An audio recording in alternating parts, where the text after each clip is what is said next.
Wow.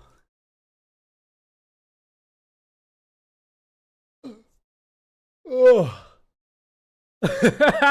This headline's crazy. Trump on deploying the National Guard to Chicago. I have the right to do anything I want to do. I'm the president of the United States. Really saying the quiet part out loud.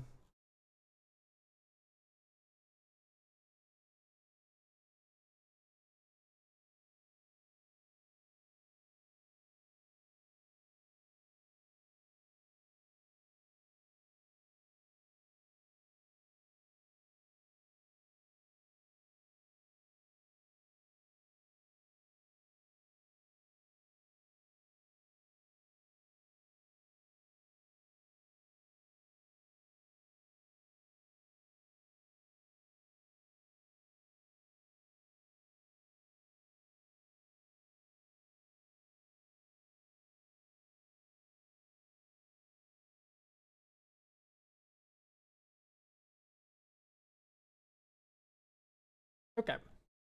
I'm gonna hit the ad break button for Twitch. And then we'll get into our silly daily games, and I won't forget to turn on the window preview.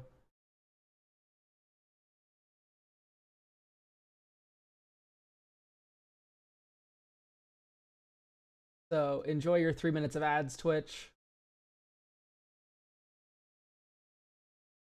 Yes. It's not meant to be the next Sunday. It is on the second Nature Golem. It doesn't matter. Everyone who's sold out already knows this. I will not be here next week. I will not be here next week. If that's confusing and you bought one, I'll refund you. But I'm not here next Sunday. I will be at my dad's wedding. So it's a little bit more important than streaming. Do you ever disregard using a commander because the deck won't work without them and they'd be removed, or because it's too late for the game? I used to build around the commander before watching you, and now I'm trying to use commanders. I'm okay losing. So I'm not quite sure what the question is. Are you just referring to using a commander in I'm failing to grasp what you're asking. I'm sorry.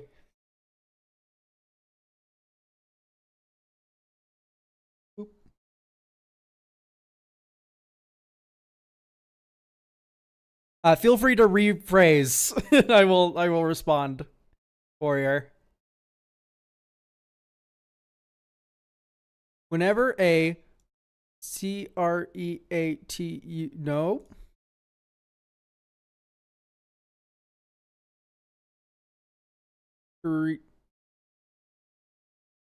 If you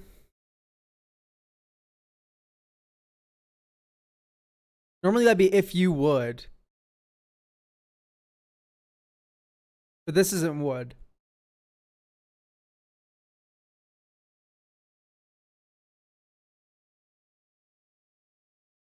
This is making a token, but it's tied to a keyword, which is very confusing to me.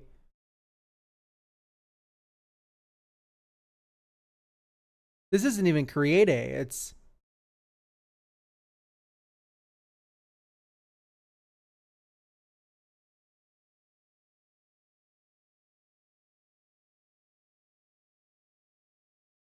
Oh, this is, Dreadhorde Invasion.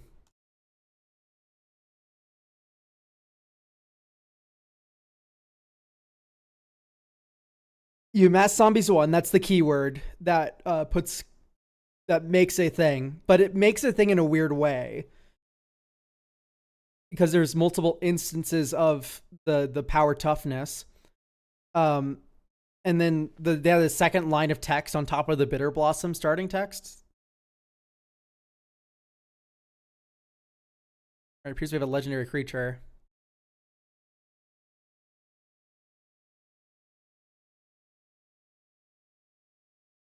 OHTER.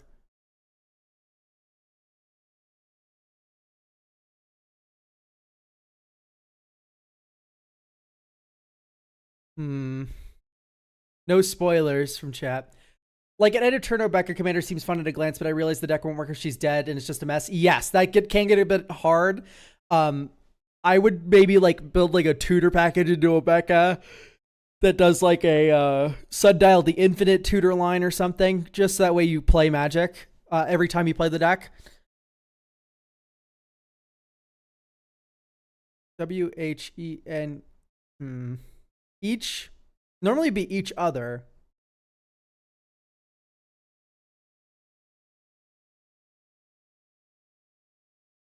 CONTROL. Oh, each elf you control or something. At.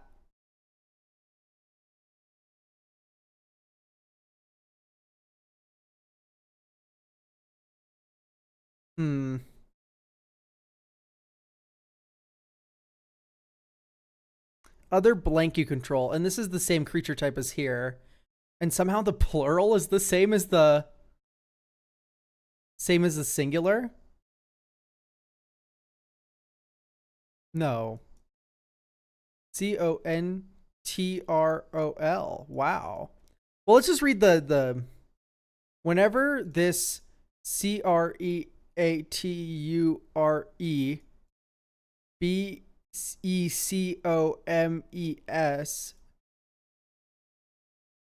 TAPPED tapped.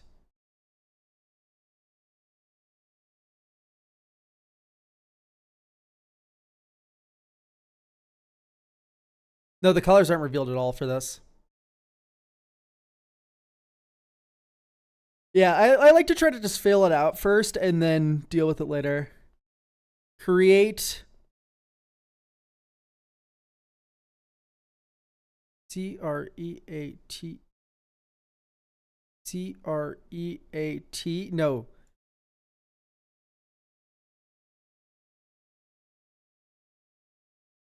Normally there'd be like a create somewhere in here.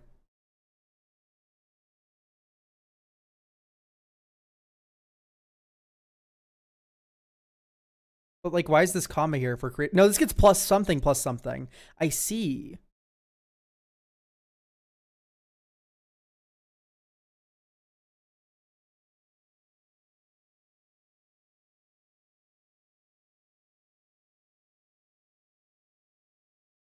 The slot should be for next week. I think I updated that.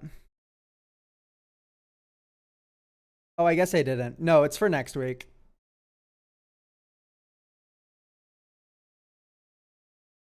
Oh, whoops. I accidentally refreshed the Sunday slots. I see what went wrong, everyone. I'm a silly goose. Don't buy a Sunday slot. Grrr. And don't make the quantities 60. Yeah, I accidentally, instead of setting the Tuesday deck review to 6 slots, I set the Sunday deck review to 6 slots. Silly me. So that would be actually the second. Oh, I see what happened. I see exactly what happened. Beautiful. Alpha Shatten, thank you for the Prime sub. Yeah, the Sunday deck review is on the 31st. Yes. Everything has been solved in Coffee Land. Regardless, we have people here, so we'll move on from Spellify for a bit, and we'll come back to it.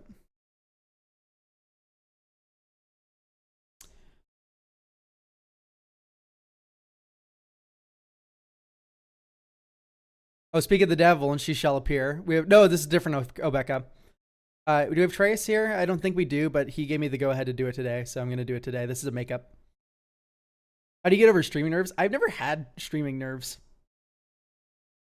So I don't know if I can give you good advice. I'm so sorry.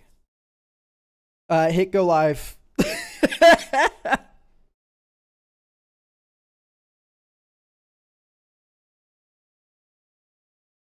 Oh, nice. Hey, Trace.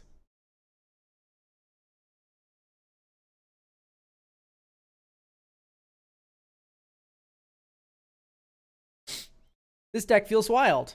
Having not played against other Obeka decks, I have a feeling that every version feels the same. After every iteration, I started leaning more and more into combo. Took your advice from the video I streamed to heart. If just combo, just go ahead and be combo. Okay. It's mainly focused on protection, haste, evasion. This deck can win in a variety of ways: raw damage in the upkeep, overwhelming tokens, or sacrifice combos. I've managed to kill the table on turn 4. There might actually be other ways to do it, but essentially it needs some form of 1 to 2 mana haste, Obeka at 3 or 4 power, descended to Avernus. That's funny. Bat or Nightblade. You look tired. Thanks for the sub and starting a scam train. Once again, I forgot to do it. I need to fix my emotes box or my alerts box.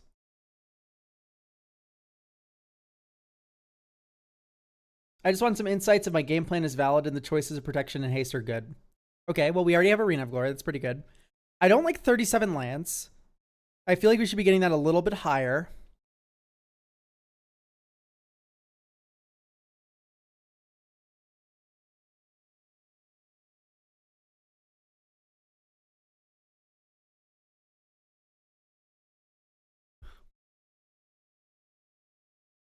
So I'm just curious, how does the impact of Goblin Assault really work for you? Like, do you swing in with Obeka frequently and then get like a fuckload of goblins and then you kill people? Or has Goblin Assault never done anything?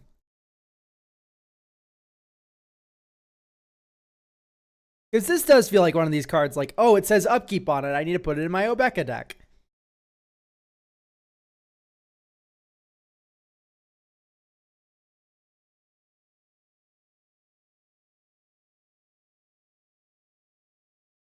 Yeah, we're gonna get to additions soon, Nazum. I'm mostly just like, what is Goblin Assault doing here? Like, I don't think making like 2/1/1s or more, I suppose, if you manage to buff up Obeka, is like worth 3 mana.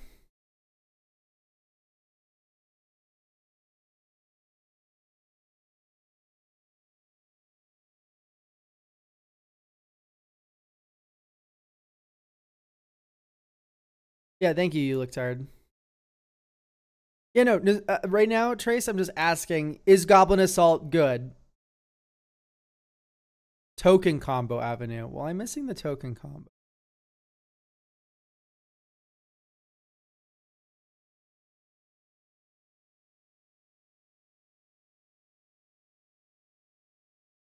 Wow, mean.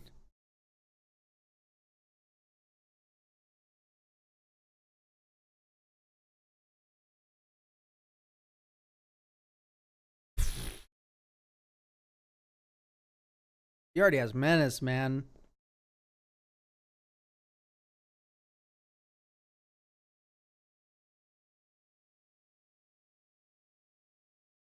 I think Zariel's too slow. This is an executive decision.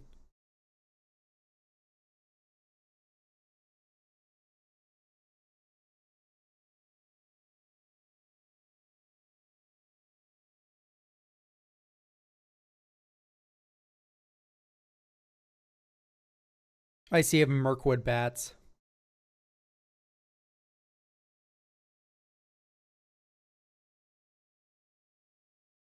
Or just Dirtle. You see, I don't want you to have that or just Dirtle mindset.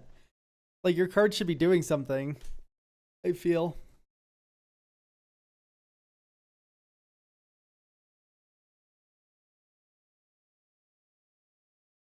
Why do we have Blast Furnace Hellkite? How are we cheating this?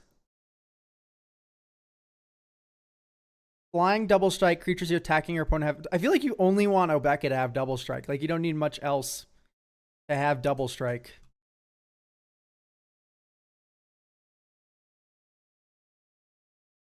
Like, why not Chaos Terminator Lord, which can come down before or after Obeka with like an Arena of Glory or whatever? Target creature gets double strike. Or even, I think Berserker's Onslaught fits better in the curve here. Because you go Obeka, Berserker's Onslaught.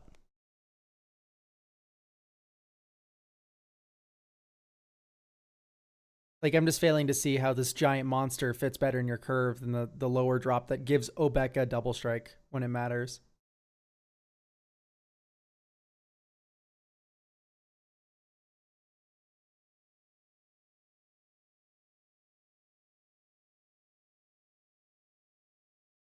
Yeah, all 6 of your artifacts lay around. Maybe you have treasure tokens. Yeah, like Berserker's Onslaught is also just a finisher, Nazum. I'm failing to see why paying 1 million more for it to be a flyer is weird. Like, I'd rather just have the mana efficient play in my Grixis deck.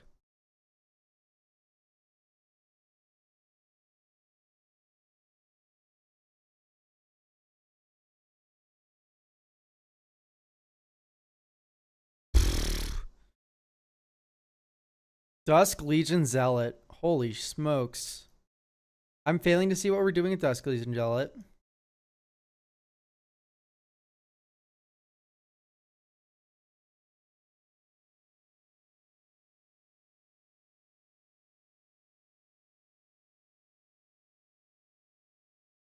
I'm failing to see what Charming Scoundrel's doing either, honestly. I like the Detective's Phoenix. I would like to see a Faithless Looting to support it. I like the Oliphant in here and the Troll of Khazad-dûm, which can get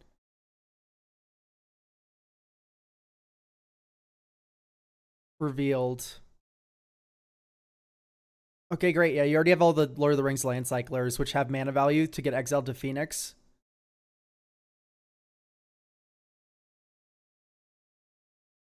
Yeah, I run this creature just to cycle. Like, honestly, I think Baleful Strix is even questionable, but at least it blocks very well. No one wants to swing at you. That doesn't happen with Zealous or Zealot.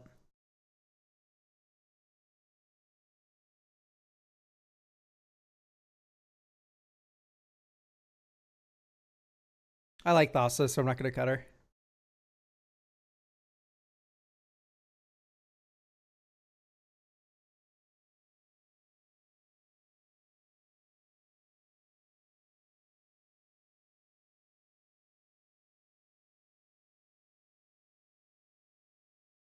Hmm.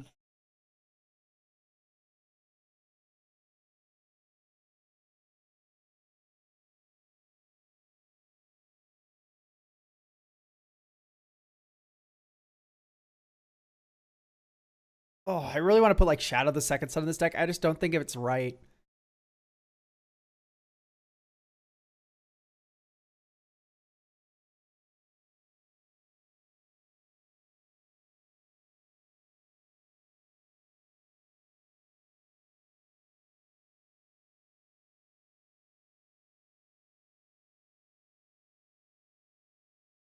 Like, no, I don't think that's true, Nazum. I think you want more protection spells. Like, really cheap ones.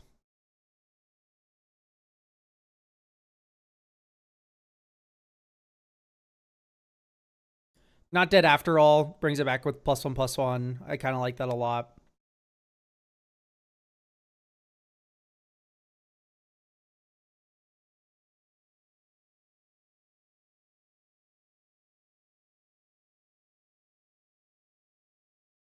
Counter target spell.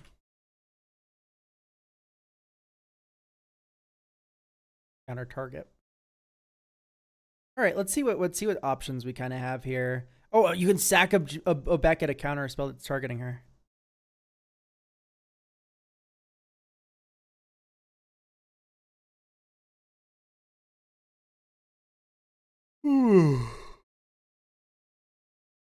The 4 spike power play.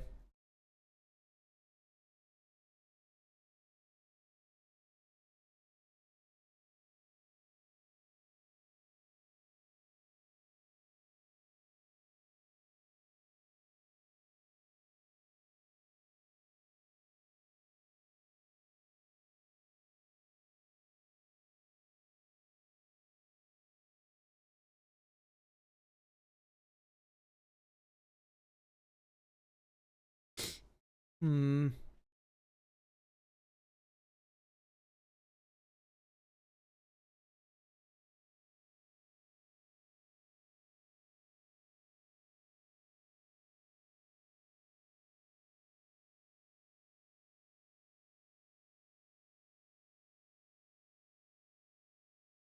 I'm trying to find a card specifically, Nizam, where it's just like it gives both hexproof and also lets you get through.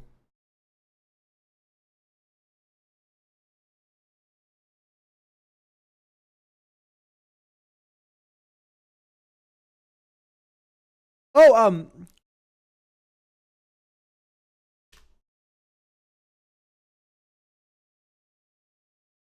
Shroud does suck.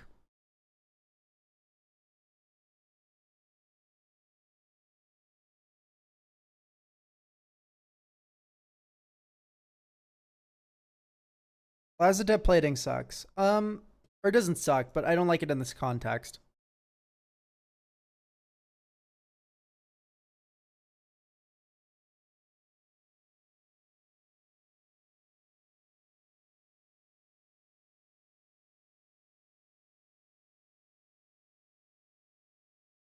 And Vorak battle horns.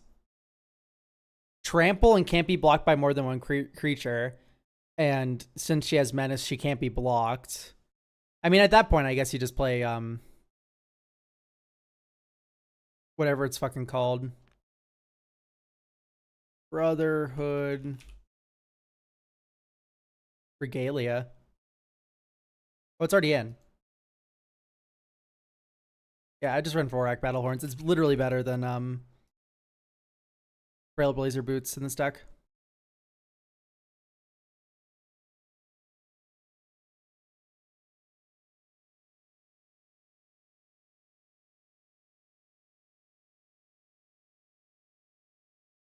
Yeah, let me put God's Willing in my Grixis deck, Killer B. You're right.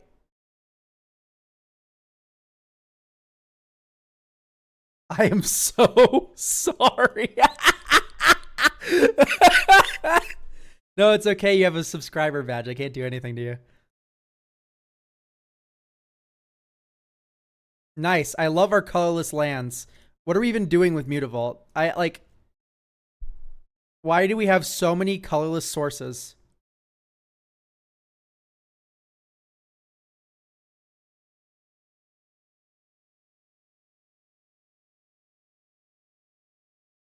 Let's look at Fateflight. Colorless sources for Null Elemental Blast. Do we really want to be on a fourth color? Oh, this is literally just perfect. Yeah, Fateflight's awesome. Squish, get rid of Vorak.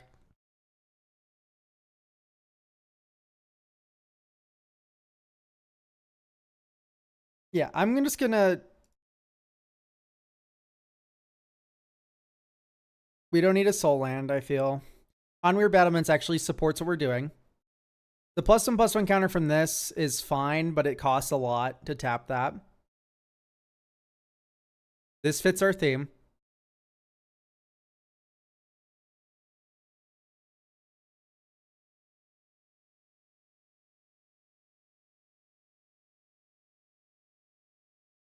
Yeah, like the fact that we drew two of those colorless sources is like red flag, like really bad.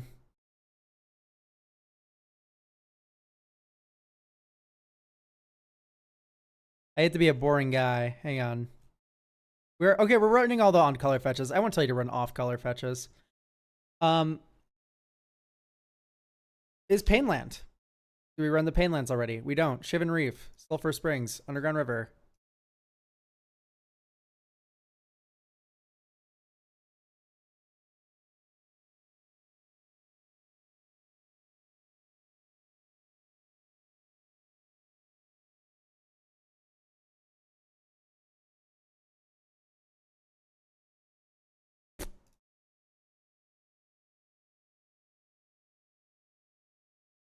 Lotta, thanks for the bits.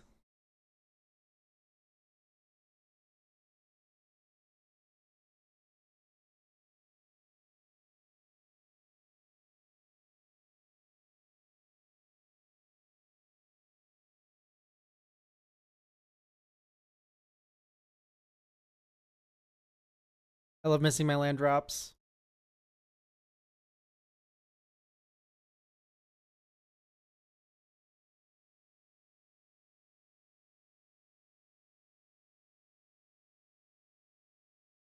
Hmm.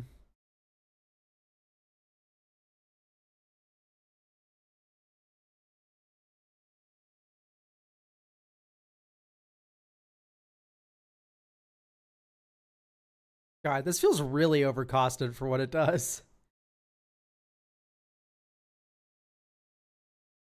Bloodletter. I think instead of Bloodletter, I'd prefer something that's not only easier to cast, but also something that like actually doubles Obeka's damage. It feels okay. Like I understand that Bloodletter is actually there for the Twilight Prophet or whatever, but like I would like it doubles all the life loss, sure. But like I'm saying, like maybe we should just be in on damage instead because being in on damage gives Obeka more pumps as well. Like what about a fiendish duo, right? Deal damage to opponents and then you do double. Word of Embers right here.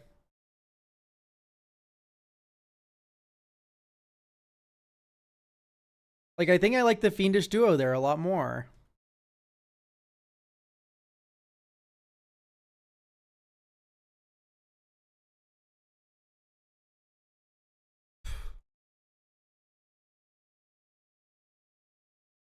Like turn 8 because we missed a million land drops. Like we have enough lands. That's just streamer luck, honestly.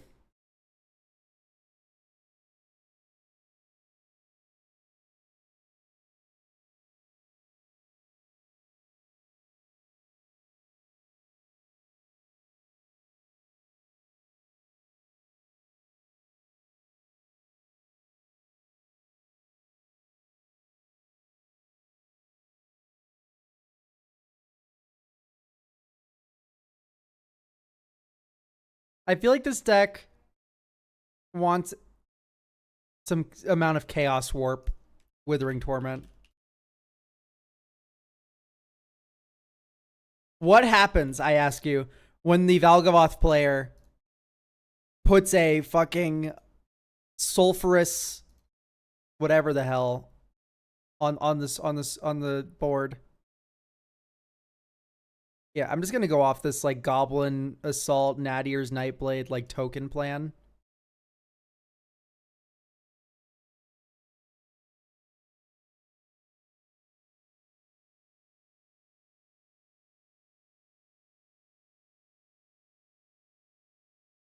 What's the name of the card? The name of the card? MV3 Vortex. A lot of fucking vortexes. Holy shit.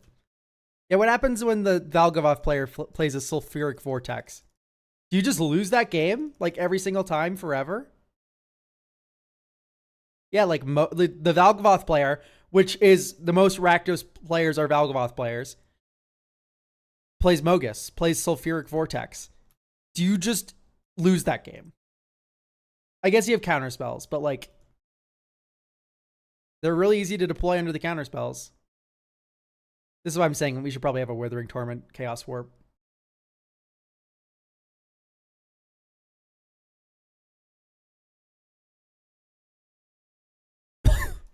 I feel like this is good to go. Thank you for getting a deck review. I think this is ready.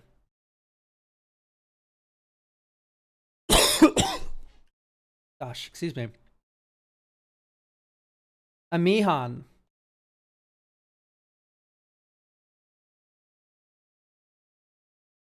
Yeah.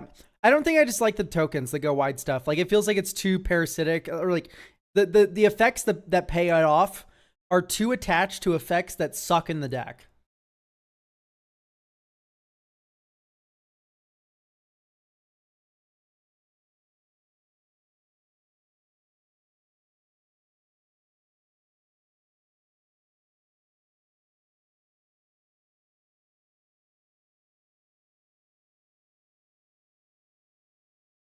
What Hoarding Broodlord piles do you recommend as a bracket 3 win con? I mean, personally, my Hoarding Broodlord deck, it just goes and grabs like Grey Merchant of Asphodel, Bulls to Citadel. Like, I just explode the game once I get a Hoarding Broodlord in play on my mono black deck.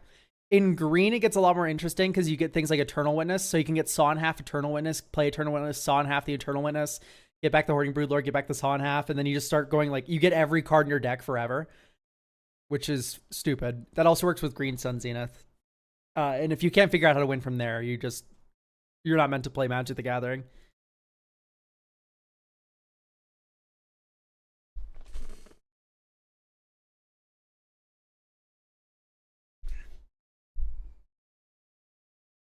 Okay, Merkel. This one is mine. I'm here. Okay. Hey, Elk, I fell in love with Merkel, but I feel like I have too many filler cards. I think I'm really missing cohesion in this list, and I really phoned it in because I was excited to play it. Not really sure where to take this one, but I think you can come up with some fun things. Aiming for bracket 3. Help me make this into a forever deck. Okay. I can do so.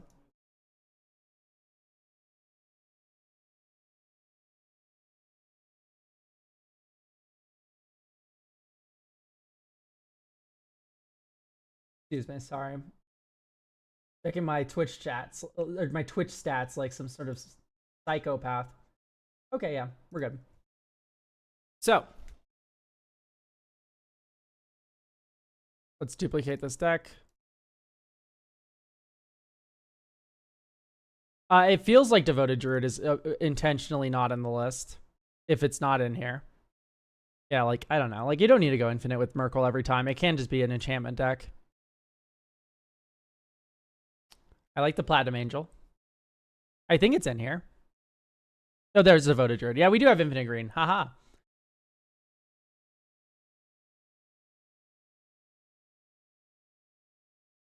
So, whenever I have an enchantment deck like this, I always want to shift it towards green. Specifically towards having a lot of forests. Because then you can support Utopia Sprawl, which is just a broken card.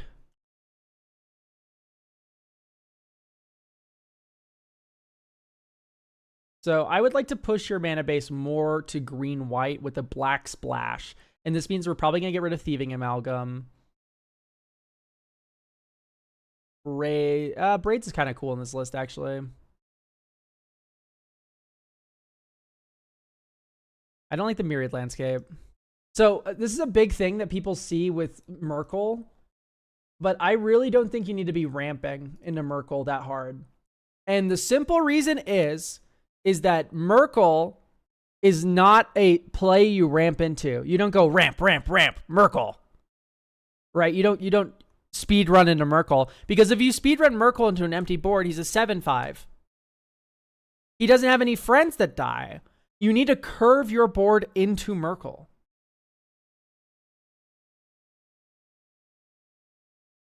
It feels like this deck already has a lot of Constellation cards, but we'll get into that. I'm going to cut Phyrexian right now. You are an Enchantress fucking deck. All right? That's all I got to say. Let's not kid ourselves, pal. You don't need it. Black Market Connections can follow shortly after.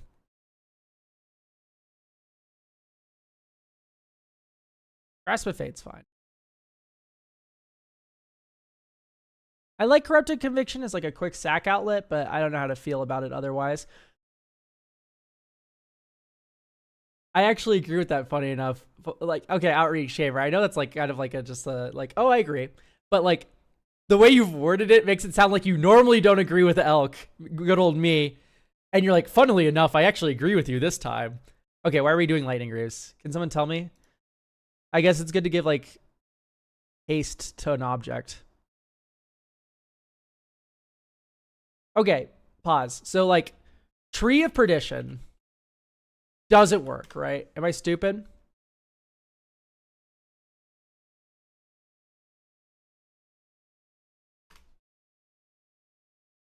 Look at this fucking guy. Wait, chat, hang on. That's awesome. Okay. Reminds me of those old Rankin Bass specials. So Tree of Perdition wouldn't work if it's an enchantment, right? You wouldn't just kill someone. It's just like...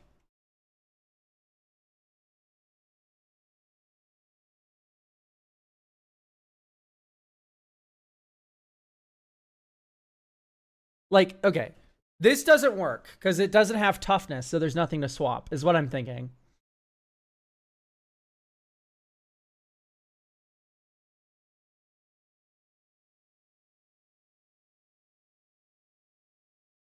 I'm gonna get an almond windmill cookie while chat answers my debate. Almond windmill cookie.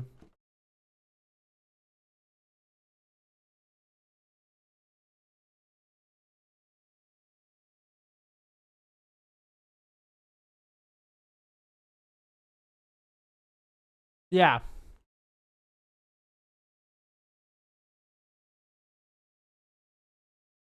I don't know if I like Rite of Harmony in this list.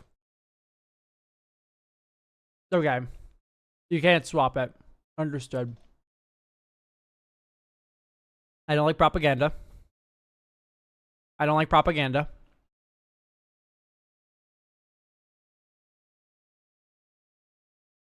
Where's the Bale Merker Leech?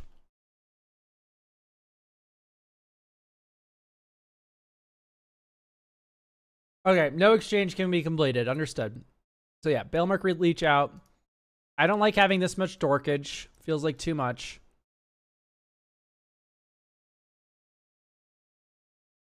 I kind of like those dorks start. So we're gonna go ahead and add Sakura Tribe Elder, which really just feels like a shoo-in. It zacks itself. Like, yeah, I said we don't need to ramp as hard, but this is on theme ramp. Like you can play it later in the game and then sack it to get like a constellation trigger. Very nice. Then Arbor Elf. This can untap lands that have your auras on them, including, or not Abundant Growth. Fuck, Fertile Ground.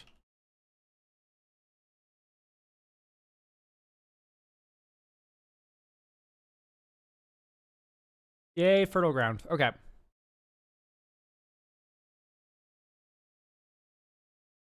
So now it's about time that we start axing some of the questionable stuff. Okay, so this is a forest. I'd like to see an Ash Barrens. Someone hasn't heeded the call, chat.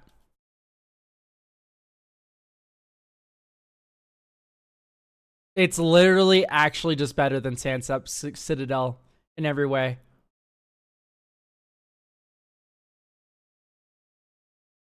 It's just better. If you're going to run one of these, you should run Path of Ancestry.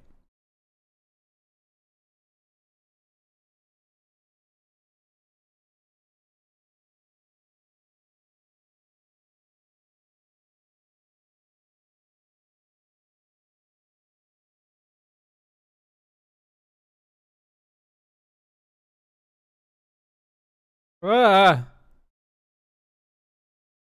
Haunted fucking Mire, huh? I mean, it helps with the forest count, I guess.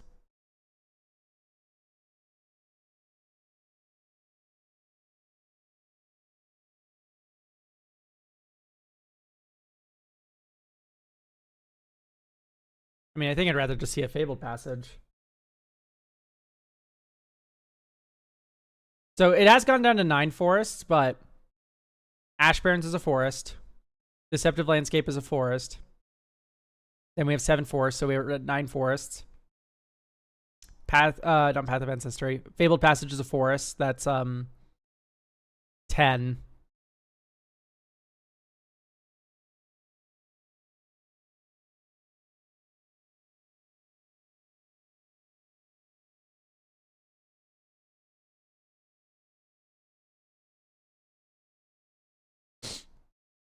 Honestly, if your deck gets blown out by Farewell, you need to just run the Teferi's Protection. It's just like, if Farewell's in your meta, you need Teferi's Protection for this deck.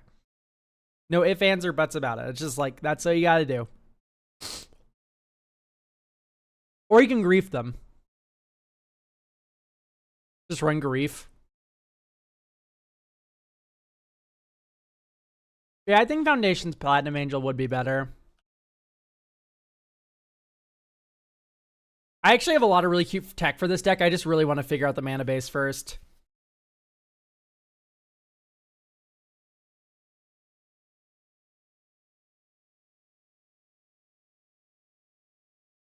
So I'm gonna add Traverse. It feels like Delirium is well within this deck's ability. Malevolent Rumble. Help support that. I kind of want to comb through your creatures very quickly. Ugh, maybe we do ditch the Avacyn's Pilgrim.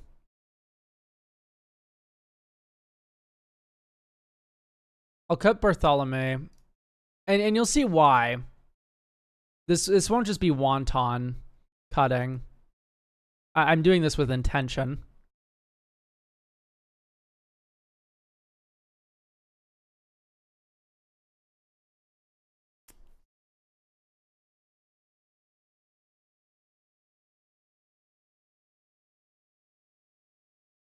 I don't know if I like Heart Warden.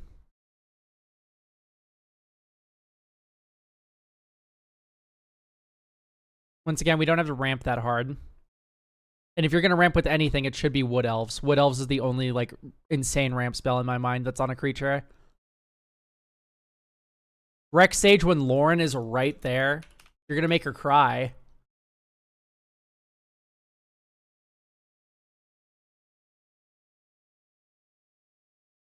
I don't like Ruthless Lawbringer. It is funny that she re-enters, but,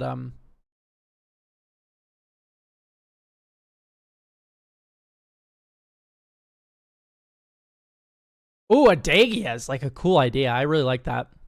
Barast is a pet card. I'm not going to cut it no matter how bad it is, and Shaq can never convince me otherwise. A Johnny's Chosen, on the other hand, I do not like. I don't like the go wide Enchantress style effects. I would rather see you become the world's most mean prison deck in the world.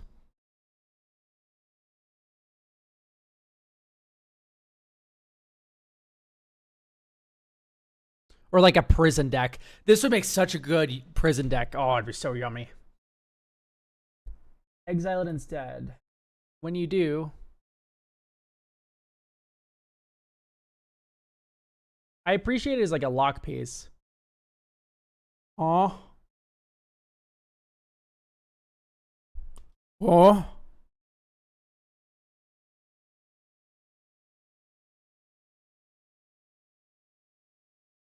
I don't like these when an opponent's creatures dies cards. They feel a little weird.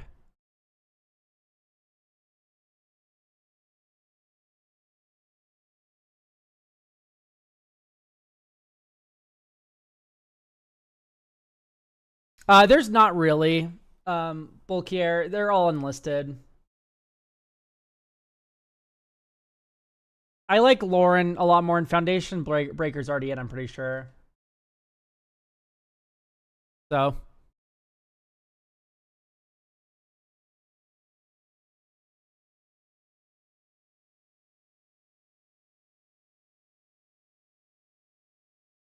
How many creatures are one toughness? I mean, if we're talking about Skull Clamp, it'd be decent. I just feel like it wouldn't be like as on theme. So.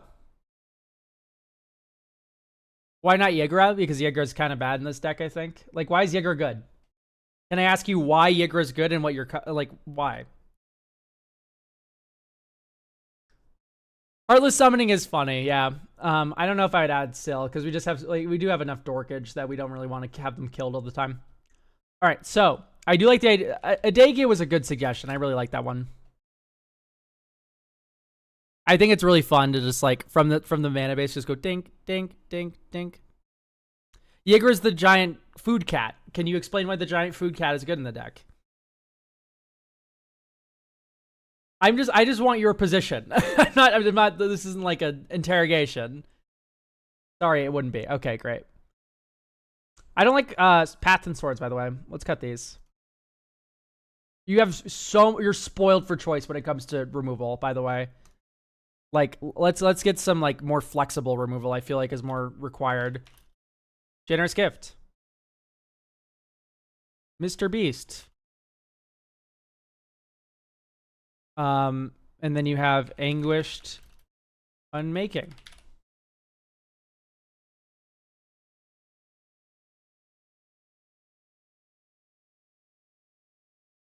All right, here's where we're gonna get mean, guys.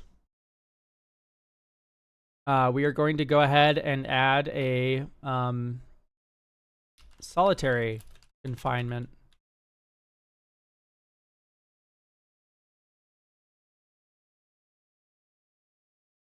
Sacrifice solitary confinement unless you discard a card. Skip your draw step. You have Shroud. Prevent all damage to be dealt to you. So long as you're sacrificing creatures, you are drawing cards. This is because it's Cetacean Champion. This is because of Eidolon of Blossoms.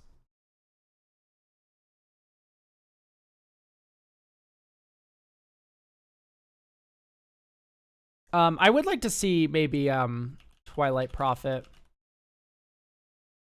And some Monarchy. So, Court of Ardenvale. Yeah, can you explain why, Cue Ball Maestro? Can you explain why Victor's is good? Court of Ardenvale. I forgot what the Black Court does. I think it makes people lose life.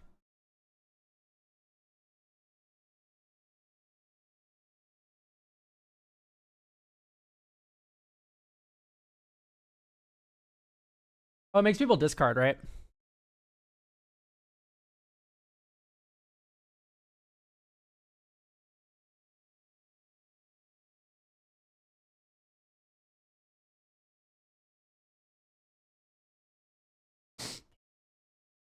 Ooh.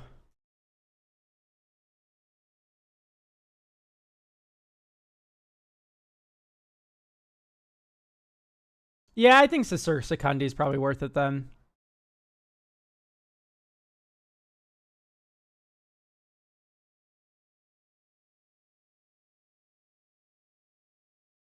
You've convinced me, chap.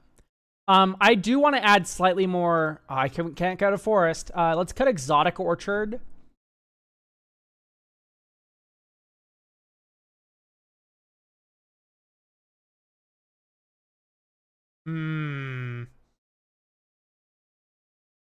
I can't cut the bounce lands.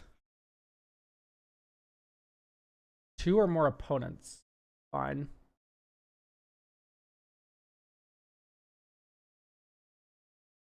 Verges are also good. Hang on, chat. Let me cook. Let me cook for half a second. Let me cook. All right, we'll cut up Plains in a Swamp. What are we going to add? I normally never add Sand Scout to black decks. However,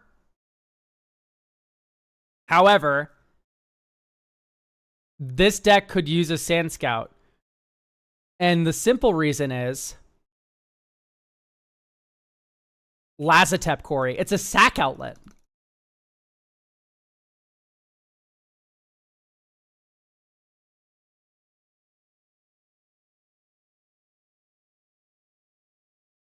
So Sand Scout enters it. An opponent controls more lands than you. You go immediately grab Lazotep Quarry. And now you've ramped and you have a sack outlet. And it can also rebuy something in the future if Merkle ever explodes.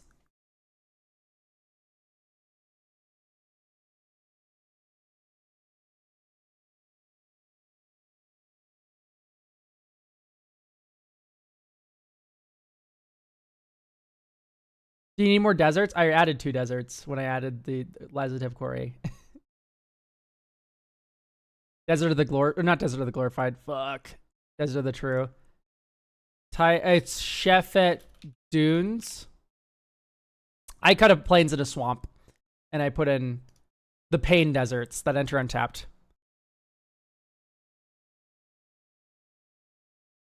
Efnir Deadlands.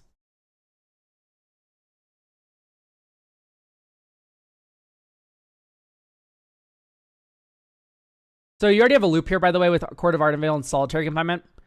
Because Court of Ardenvale, you become the Monarch. And then, beginning of upkeep, you sack this, and then you can just bring it back with the Court. So this is an Infinite Fog. You could also run Spore Frog or Kami of False Hope. I don't think that's absurd. Why did you immediately have so much Spice Elk? I play Enchantress up the ass, and I play Prison decks up the ass. So like, I know this is my domain. So let's go ahead and add This is a very good saw and half deck too, isn't it?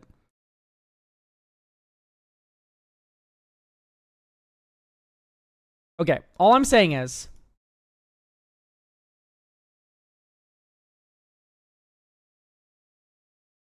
so saw in half on a Bale Merc Leech or Grim Guardian. You get 3 copies of it.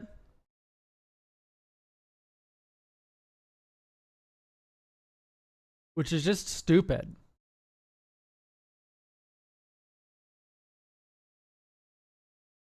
Like, I don't even think you have to loop it.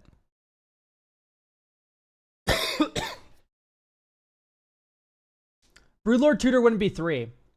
You would ramp Broodlord out. Porting Broodlord would enter. You get saw in half. You'd saw it in half. And then you get 2 copies. Oh, wait, no. You'd get 4 tutors total. But one of those has to be saw in half. So I guess it is kind of 3 at the end of the day. Runescar Demon. I think I would add the Hoarding Broodlord first. But let's get the Thought Render Lamia. I don't know, actually. I didn't think Thought Render Lamia is really needed.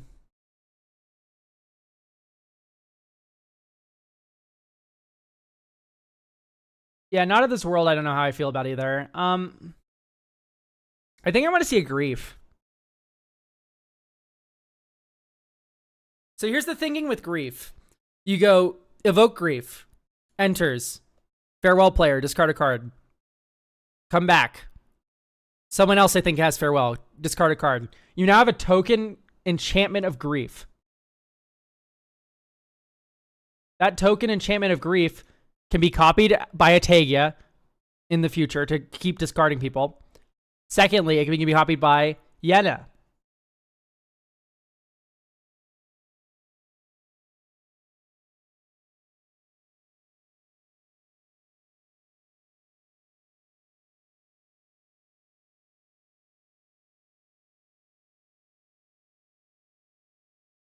I'm sorry, I really want to put Second Harvest in this deck. This is the most Winmore card of Winmore cards, but honest to God, this is hilarious.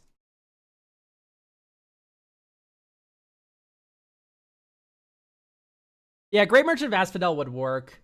It just feels like a little too easy for this list that can really just grind a game to a complete halt and then slowly and mercilessly drain opponents out. I want my opponents to have no hope. Is kind of what I'm thinking about here.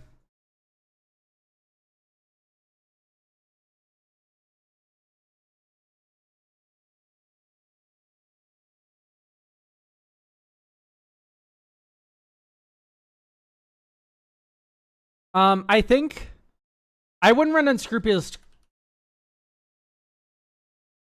Doesn't it? You may sacrifice a creature. I see it does work. Okay. That is interesting.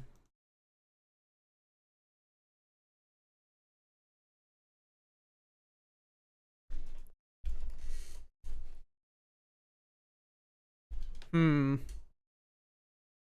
do like Pitiless Carnage. Let's get a white. White of the Reliquary needs to be in this deck. It's a sack outlet, and then you proceed to get Bazooka Bog or Tagia or the Lazatep Quarry, right?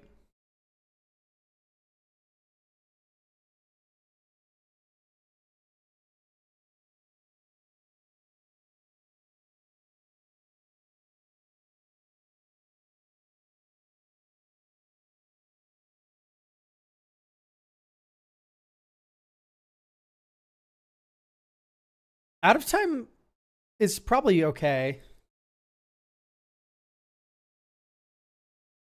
Well, yeah, Merkle exiles objects, but I don't know. I think 33 creatures is pretty fine for it. Let's look at Eerie cards.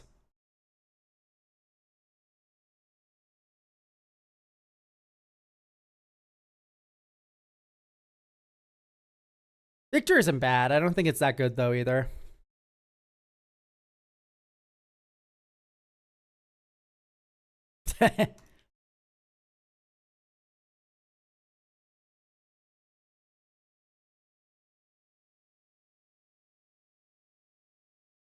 Alex is pretty good.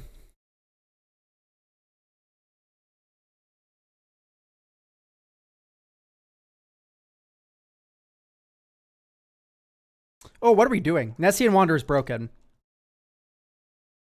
Nessie and Wanderer needs to be in. Thought Render Lamy is broken. Yeah, so Nessie and Wanderer literally is draw a card.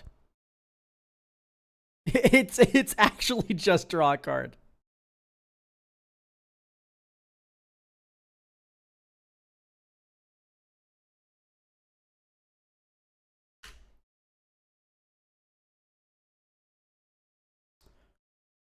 I'm a little into it. I like that it's super cheap to deploy.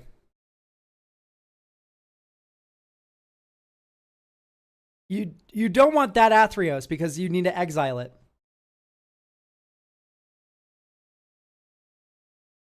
If you don't exile it, then you don't get a copy of it. Blech. Yeah, warp and then sack it. This kind of implies that Merkel's already in play. Which I think we have enough of those cards where we're like already implying that Merkel's in play.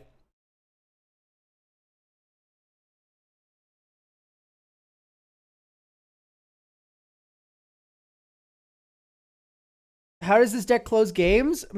We have Grim Guardian, Bale Leech. We are slowly draining people while we cannot be interacted with. Twilight Prophets in here. You do not have a hand anymore. You never have a board anymore. Like, the game is locked and you are draining out. Like, yeah, there's no hope.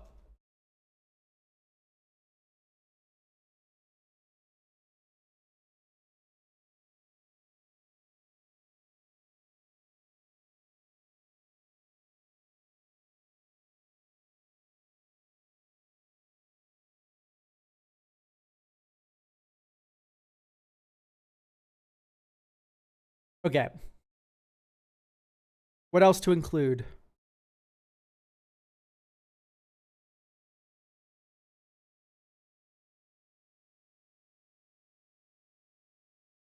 Overeager apprentice.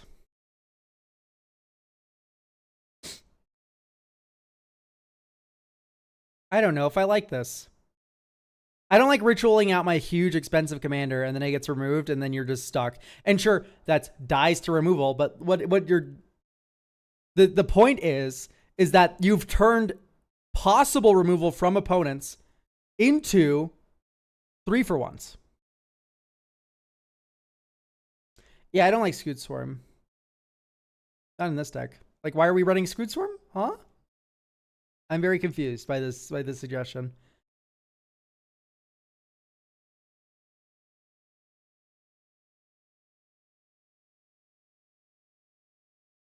It doesn't work the way you want it to in Dronicus. I don't believe so. I don't believe you get exponential enchantments from Scoot Swarm.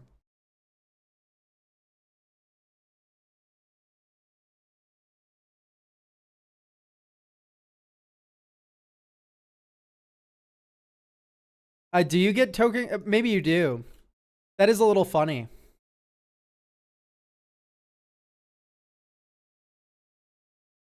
Maybe a Springheart Antuka, though.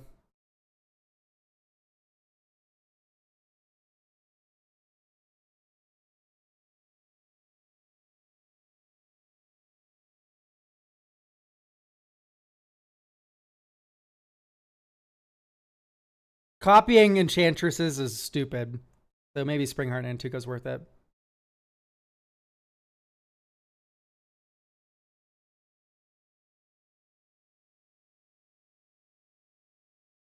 We're at Emblem Rumble.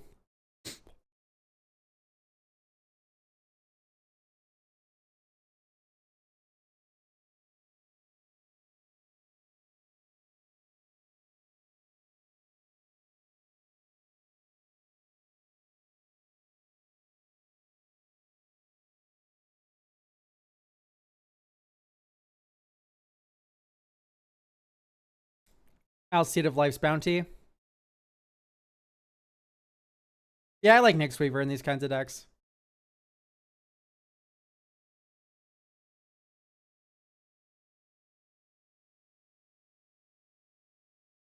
You could also run Ishkana. Why? Yeah, I'm leaning towards Spore Frog and Kami.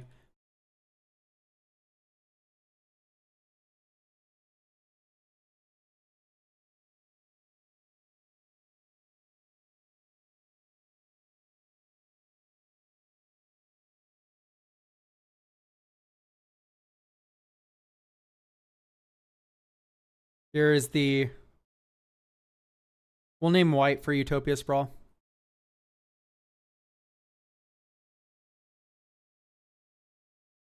White green. Sterling Grove.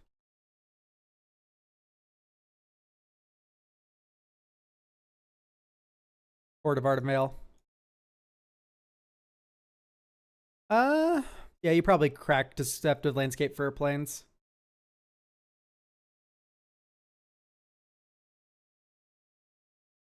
Is there a way we can draw a card here? No. We're just kind of fucked. That's okay. 1, 2, 3, 4, 5. Ondu Spirit Dancer. 1, 2, 3, 4. Port of Ardenvale. Kami of False Hope. Draw a card for the Monarch.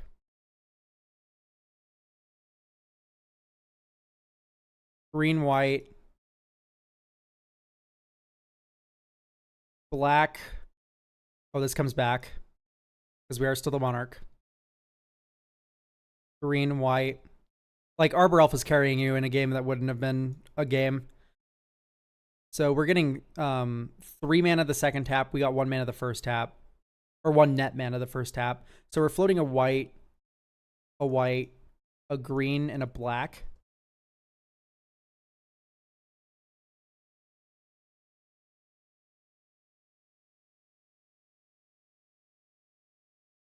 One, two, three. That's 7. Beladros pay 10. 1, 2, 3.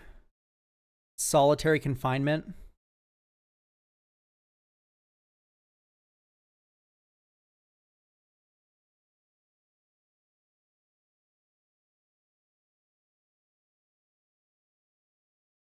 Stack Deceptive's Landscape. Before doing the Beladros thing. Okay, so then you pass. Next turn on, we skip our draw step. Upkeep, you sack the Solitary Confinement. And then with the first Court of Ardenvale, you bring back Solitary Confinement. Second one brings back the Deceptive Landscape. And you have 3 pests here.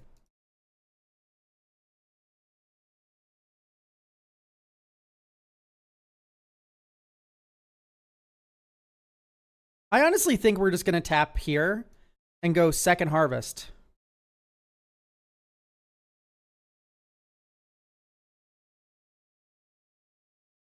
Because we have Ondu Spirit Dancer. Let's get 2 more Court of Ardenvales.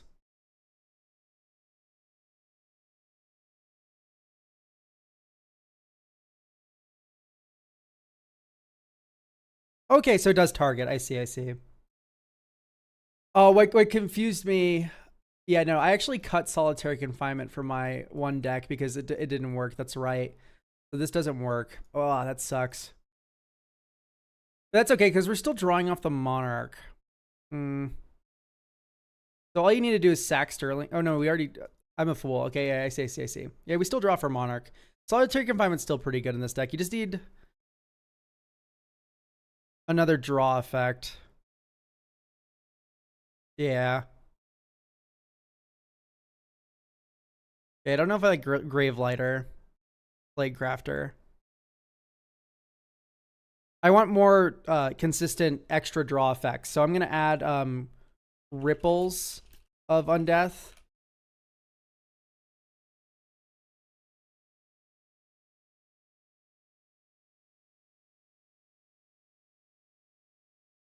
Oh, what's the name of the stupid elf?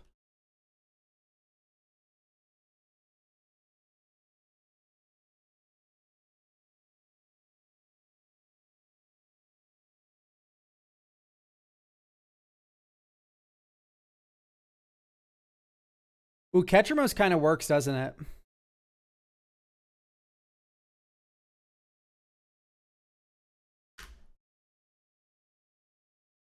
Catchermost kind of just works exactly how you want it to with the Merkle. That is kind of funny.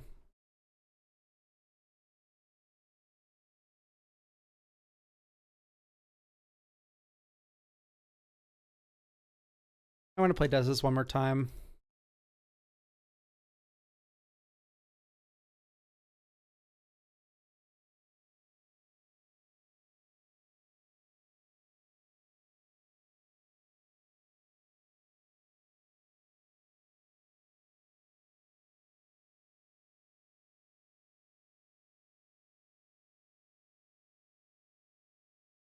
I think Nick Sweeper's better.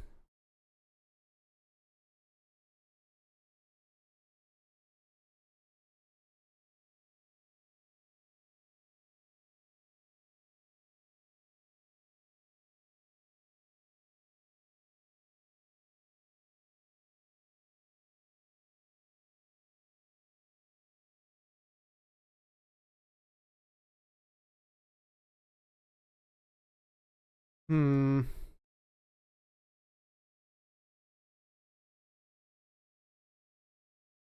banana. What the fuck? Oh, I dragged it from StreamerBot.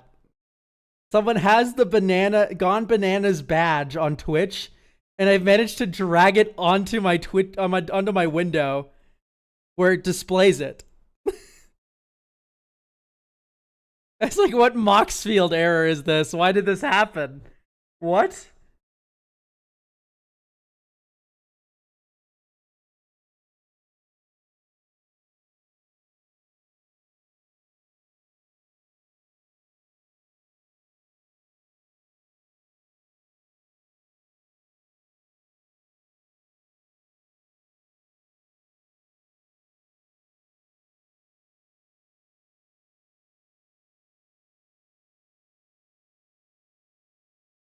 Hang on, I gotta fix something really quick. I realized just now I'm not getting YouTube chat. Oh, I love this. Platforms, YouTube. Weird, it keeps signing me out.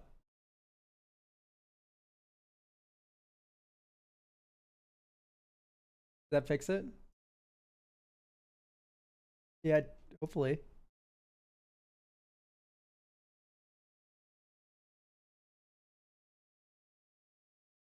Question mark?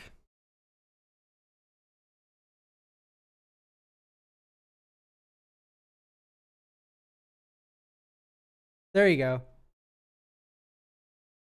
There we go. I can now see YouTube chat. I was very confused. All right, so this game felt a little slow.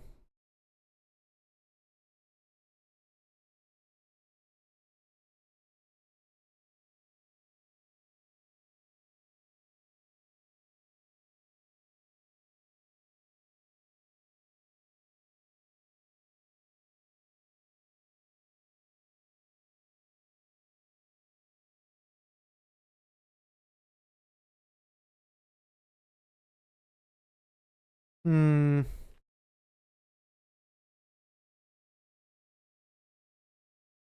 Yeah, I don't know if I'm feeling the Blood Artist. But just add a Chord of Calling, I guess. Chord of Calling feels kind of good. Maybe you do just run the Hoarding Broodlord. The deck feels like it is capable of just having enough creatures for this to be good.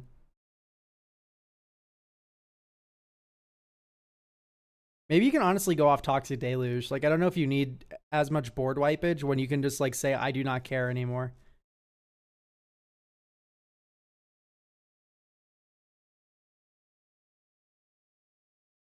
Like when your deck's able to go cute, nice creatures, I guess, then it sort of feels like everything after that like isn't really required. So we have 1, 2, 3, 4 mana. Devoted Druid Ripples. We mill 3. 1, 2, 3. I will pay 1 to get the Saw in half. Draw for turn. Oh my goodness. Well, we tapped incorrectly, and that's really sad. No. That's so sad. Oh, wait, no. It works, It works, chat. 1, 2. Springheart Nantuko. Land. Devoted Druid token.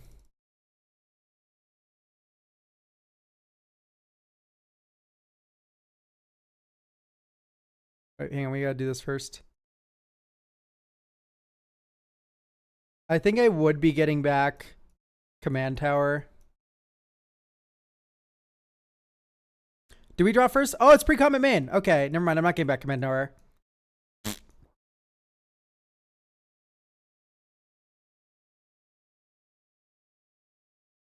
One, 2, 3, 4, 5. That's 1, 2, 3, 4, 5, 6, 7. Merkel. Kill Devoted Druid.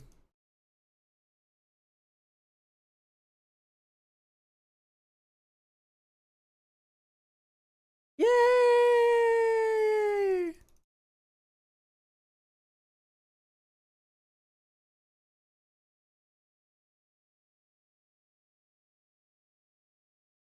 Yeah, you killed the original. Yay! Yay!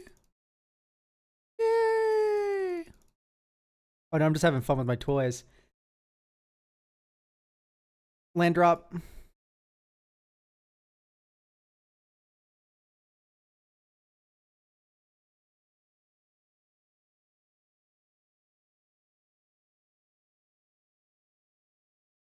It sucks because we don't have Delirium. We have land, sorcery. Okay, no, we do. We do have Delirium. Black. Saw in half, Springheart Nantuko.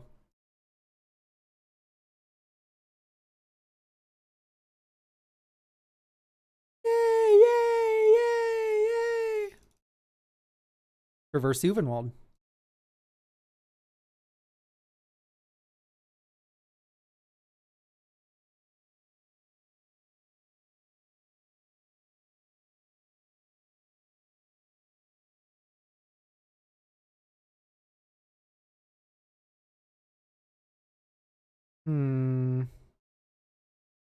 Is there a single card here that wins us the game?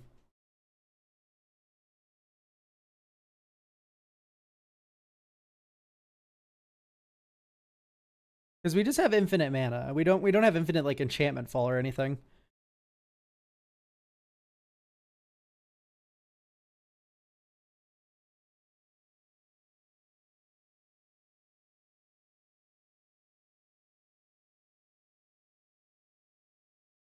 And it needs to be a green creature.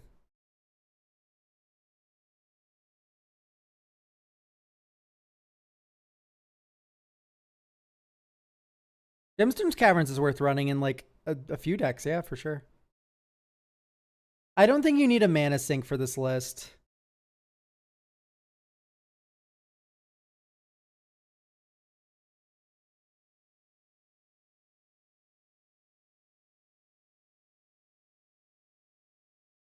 I think you just get Mr. Beast.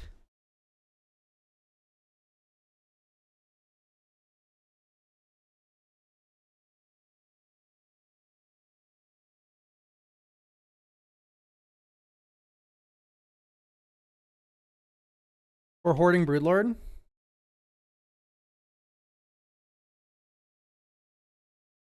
Merkel dies.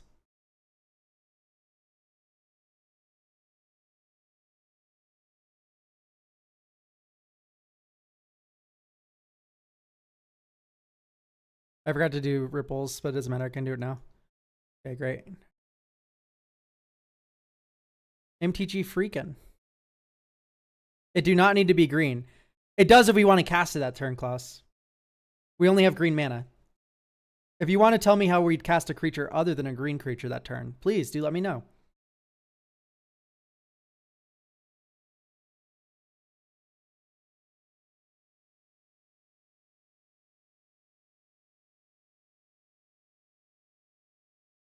I think I'm just gonna hand this back to you. I don't know. We had 2 games there that it felt like we were doing something. That's like all the commander deck really needs to do.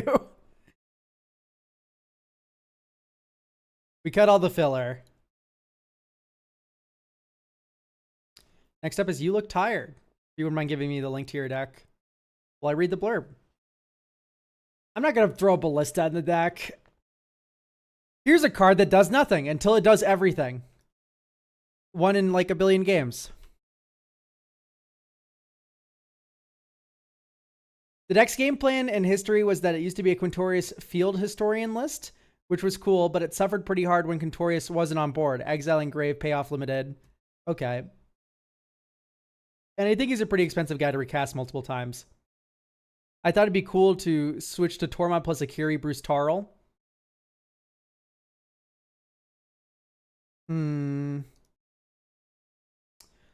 So I am curious why we are running Akiri instead of Bruce Tarl.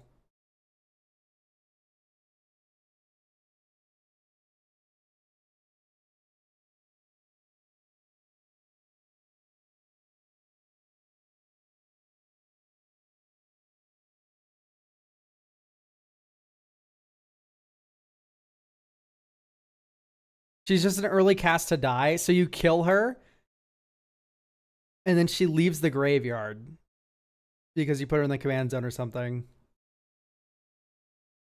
Guarded grave. I see.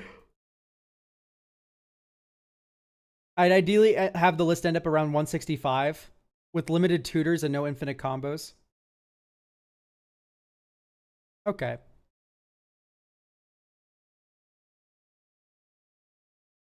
Well, there's Quintorius.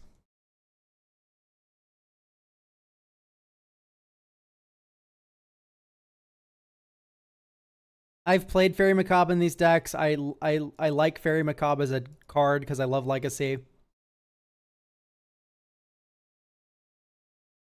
I don't think Fairy Macabre is it. I've always been more of a fan of Withered Wretch. I also don't like Containment Construct or Conspiracy Theorist. And I know how it works with Tormod. Don't try to educate me. I've built this deck 500 times. I do not like how these cards play with Tormod.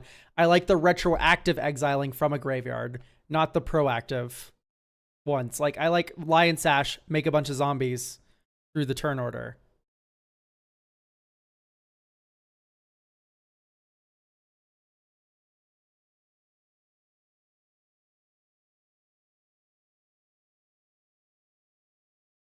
Because I don't know. I don't even know if discarding is the right way to go about this, honestly.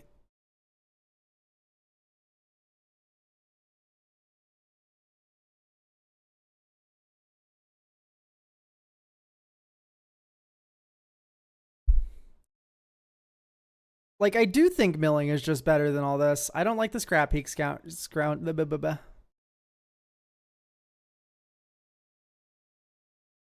Avoid replacement effects. They fizzle Tormod. That's not true. Huh?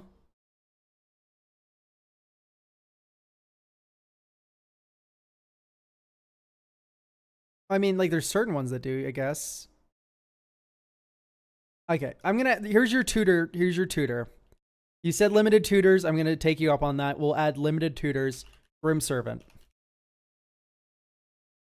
The number of 1-drops you have in this deck that you care about are absurdly high.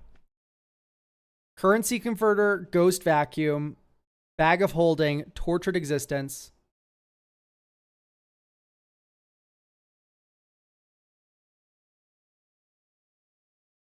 Like, if you're going to run one tutor, it should be Grim Servant. This is even better than Goblin NG.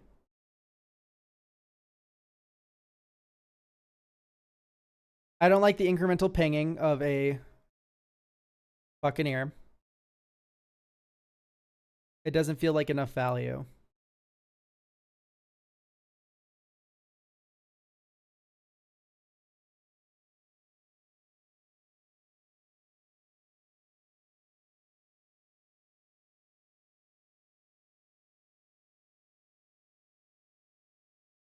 Am I stupid?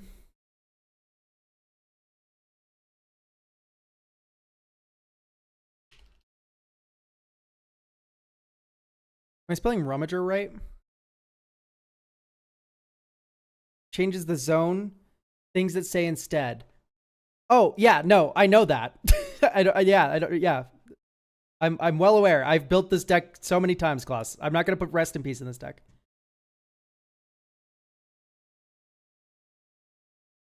Is there just not an O tag for Rummager? That's so depressing.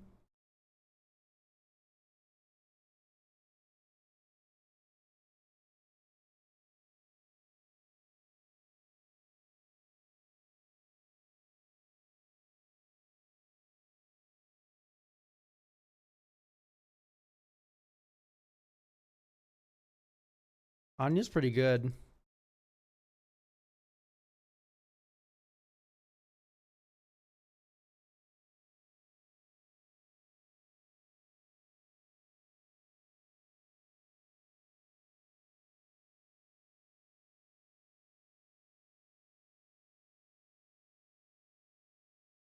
O tag Rummage.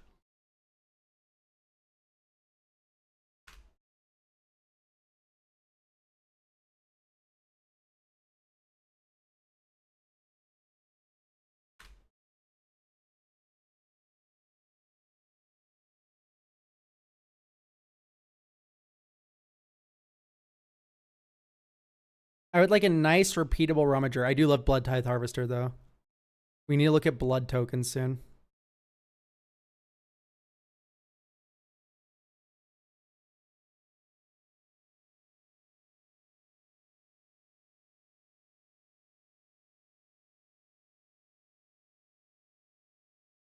I do like Avora.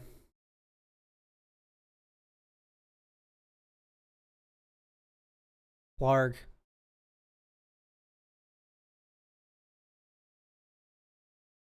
Mardu make tokens. So I do want you to add. Anya needs so much setup. What do you mean? I would put Anya in this deck if she didn't have the Madness line of text. I think you're just unhinged, Klaus. I'm sorry. Anya's just good. Okay, we don't need Cathars Crusade. This is a lot of tracking.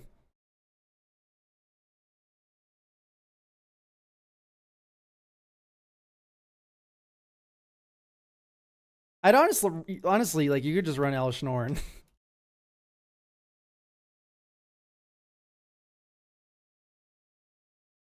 Not Mother Machines, my fault. Grand Cenobite. I don't like Anointed Procession in this deck at all.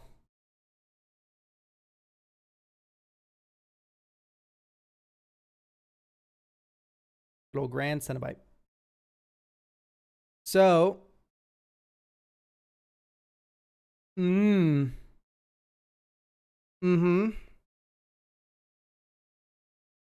So graveyard order matters, chat. Don't fuck with the graveyard.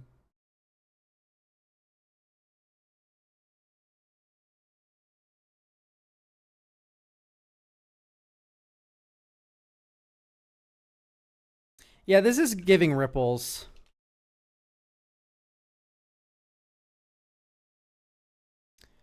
But let's make sure we cut down some pricey cards, because we do need some room for these.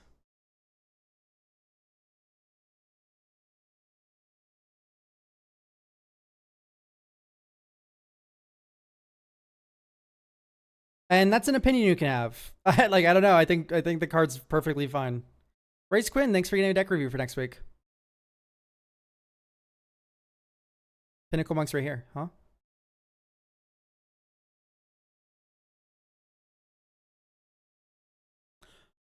This is a Saw in half deck.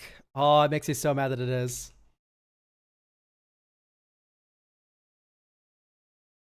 But yeah, this is a Saw in half deck. Because Pinnacle Monk Saw in half is a leave the graveyard loop with the Saw in half.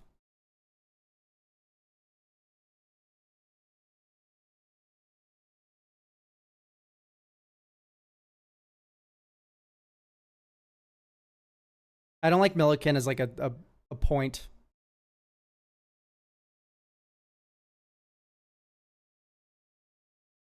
Okay.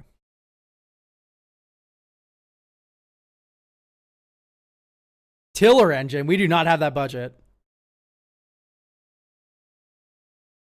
Not even remotely.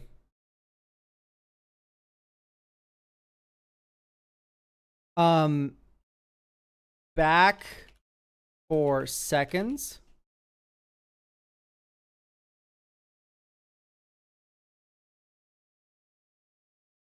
Burnt Offering is funny. Yeah. End of thought.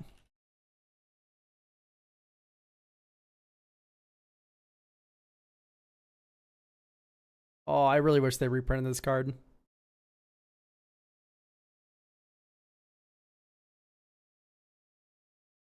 Like, I don't know. That feels kind of fun.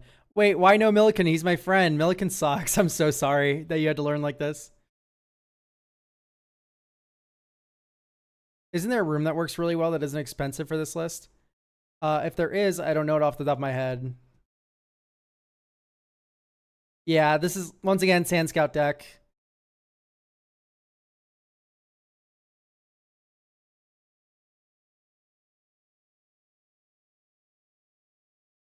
Lazadep Gory.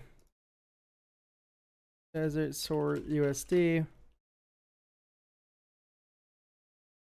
I get clickbaited by this stream title every single time. Apology stream. Yeah, that's an Elk classic. I love my good, funny stream title name. I don't know if we Arid Archway this deck. I think you just run a couple redundant deserts and then call it. Like, just in case you draw the one that matters. Chef at Thunes. And this also helps with Go Wide. Oh, of course, you want, Scav Grounds. I don't know how to feel about Party Thrasher.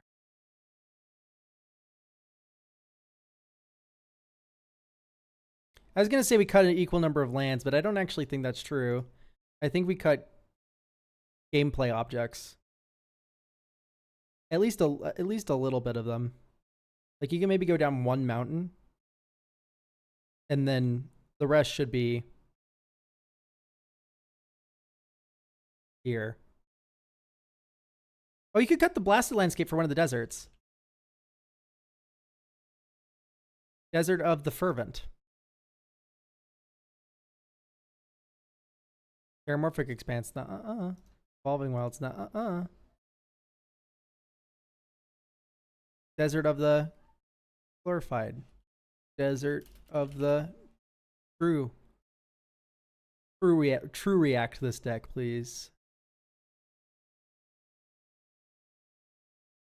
Defiled Crypt / Cadaver Lab. Oh yeah, I like Cadaver Lab. That's fun.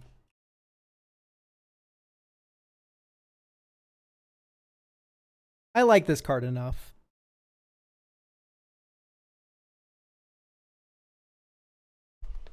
It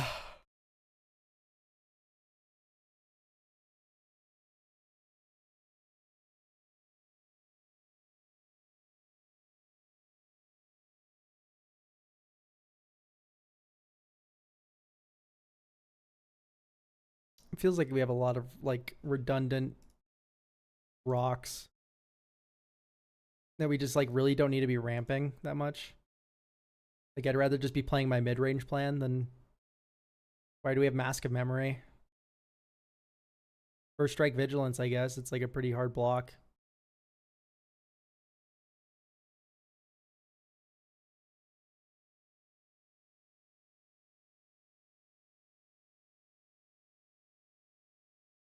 Here's my last recommendation. Gem Palm Polluter. This card's hilarious with Tormod. Because you make a wide zombie board. And then you mask rummages repeatedly. If you get through. You are not guaranteed to do that. Gem Palm Polluter. Cycling black. Think. Cycle this card, my target player loses life equal number of zombies on the battlefield. Then. Engage Tortured Existence loop. You pay a black, you discard a creature card, you return Gem Palm Polluter, you cycle it. Ding. If you draw another creature, discard it, bring back Gem Palm Polluter. Ding. This is all instant speed.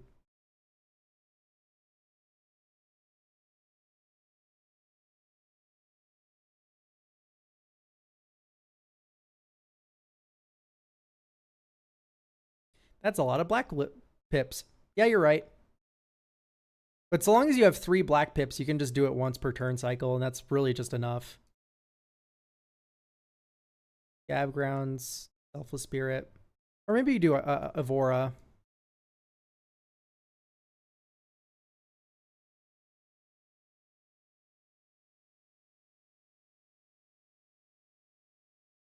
All right, let's bolt in Pinnacle Monk.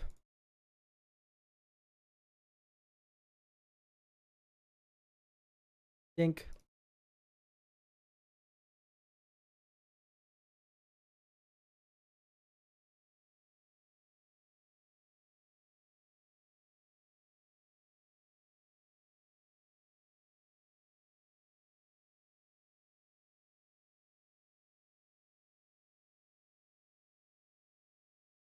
That's 5 mana.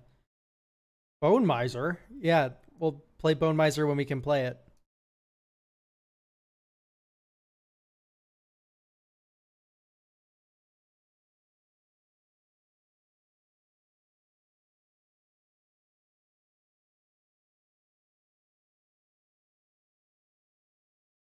Get Vandal Blasted, kids.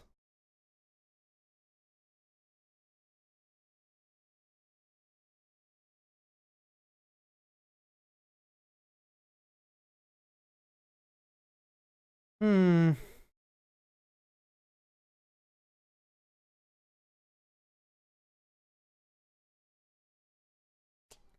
It sucks because we don't have another land card.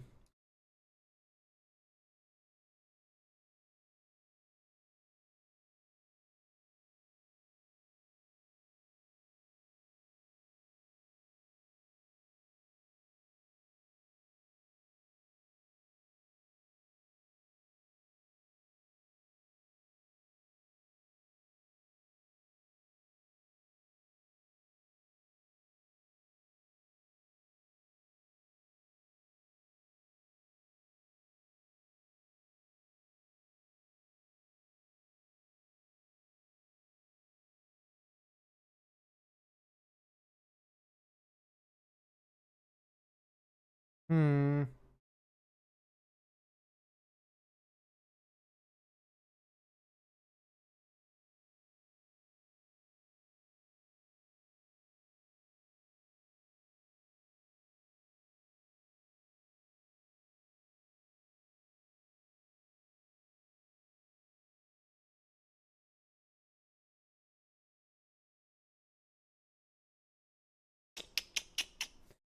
Man.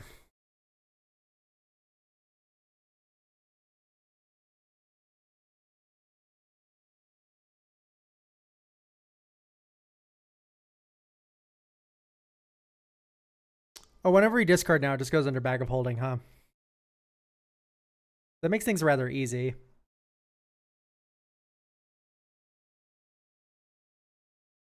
Yeah, just sack of blood here.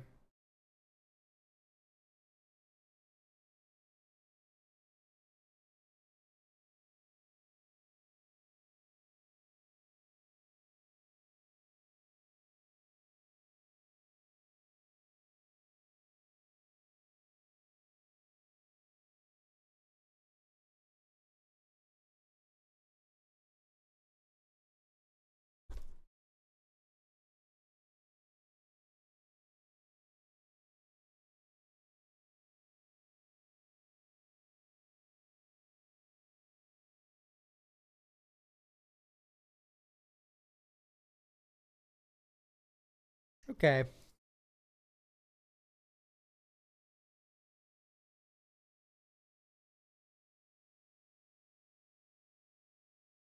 That really just makes me want to add more protection. I do think you need the first Guardian of Faith. Like the first phase out effect. Like I do feel like this is needed.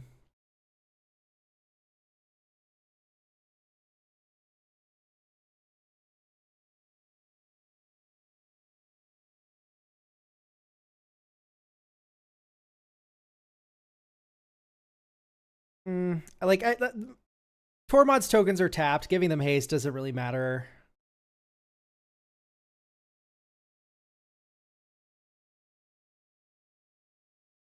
Yeah, Chthonian Nightmare's great until you realize that Tormod is 4 or more mana, which fucking sucks. And then on top of this, our 3-drops are lower. 1, 2, 3, 4, 5, 6, 7, 8, 9, 10. So we have 15 3-drops or lower, which is really, I do not think, where you want to be. Let me show you my Chthonian Nightmare deck.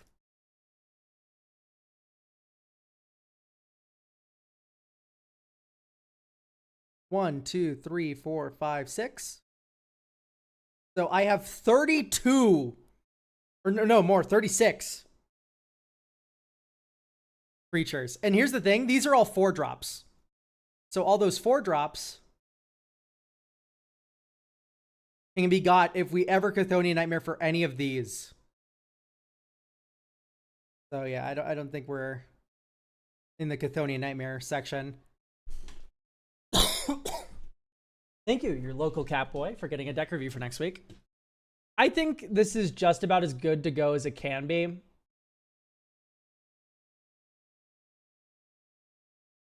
Glad to hear, Skunk Owner.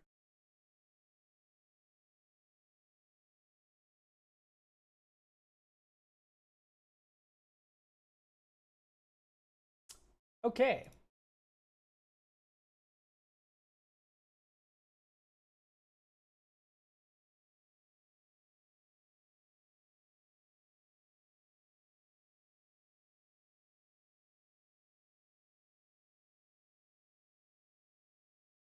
Okay.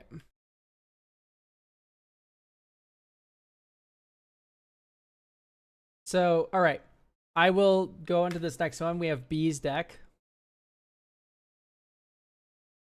with an Odric Master Tactician list.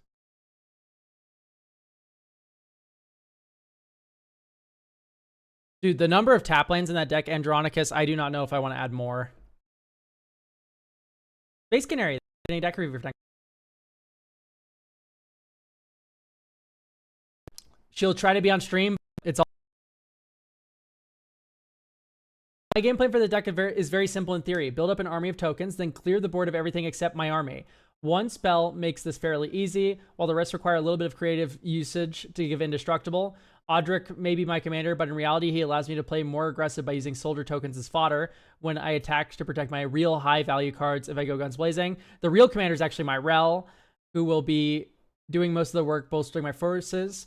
Odric is also a bit of a defensive choice, as I'm pretty sure my Rel makes a bigger threat than not being able to choose what you defend against, maybe. I agree. My Rel is a lot more scary than Odric.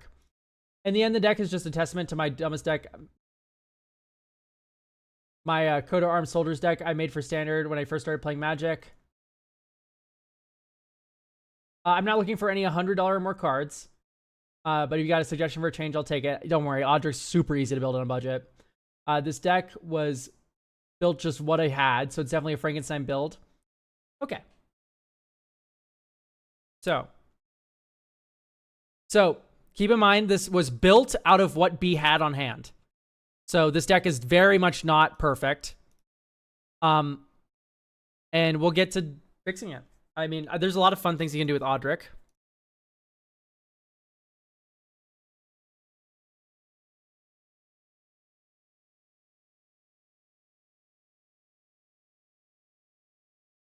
Yeah, so Gideon the Oathsworn is not where you want to be, I feel. Target creature you control gets +1/+1 until end of turn. That's not what we want. Mm-mm. Mm-mm.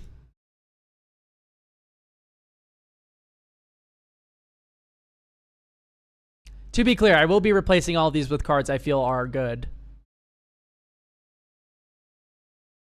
Mm-mm. This one, so, okay. Here we go. This card is a good Magic the Gathering card, but it is not good in this context. Because Odric, behold, he makes all your creatures unblockable anyway. So why do we care about tapping opposing creatures when attacking? I do love Captain the Watch, though. Do not cut this card ever. Always keep it forever and ever. I'm surprised not to see Hoplites.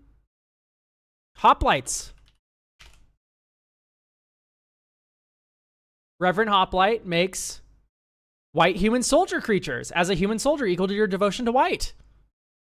Like, this is a perfect soldier card for this deck. Change the Captain of the Watch art. This one's cooler! I like this one more. Plus, this is Coat of Arms, right? This is the shield from Coat of Arms. Am I stupid? Like, from the shit art, Coat of Arms, to be clear. I'm more partial to Baird, but I don't think Baird's required. Unless you want the flavor one with running with Myrel, in which case, keep it. Yeah, so we're just running a lot of soldiers with very low impact. I like the Stalwart Pathfinder, though. Started arms, enters the battlefield. If it was kick, create 2/1/1 white soldiers. It's not bad, but it's not good. Yeah, let's Skunk Owner. I know the good soldiers, and we'll get to those. Let's not worry about it right now. Let's worry about getting the bad out. Porcelain Legionnaire, love him in Vintage Cube. Used to. He's been cut forever, but used to be very popular. Nope. I do like Militia Bugler. Midnight Guard out. Nope. I don't like creatures that just grow. This is like fine. I'm willing to accept that this is an okay card. For bracket like 2-ish is what this deck feels like it's going to be playing at. Dolly I love.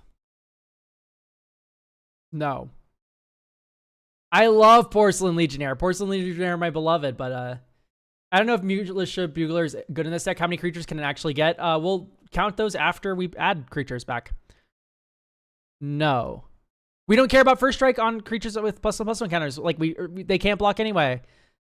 Destroy target legendary permanent. That's fine. Oh, wow. That's so annoying. Oh, there's no other printing. That's awesome. Martyr for the cause. No, we're not proliferating anything. I can accept Precinct Captain. Resolute Reinforcements is fine, too.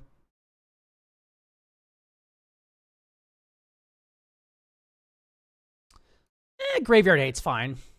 Okay.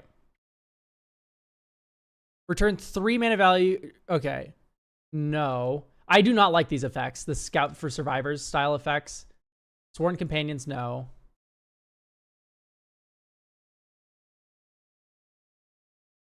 I can accept that this is fine. Captain's Call has been power crept to shit. And you'll see why in a moment. Oh my god, we're not running this card.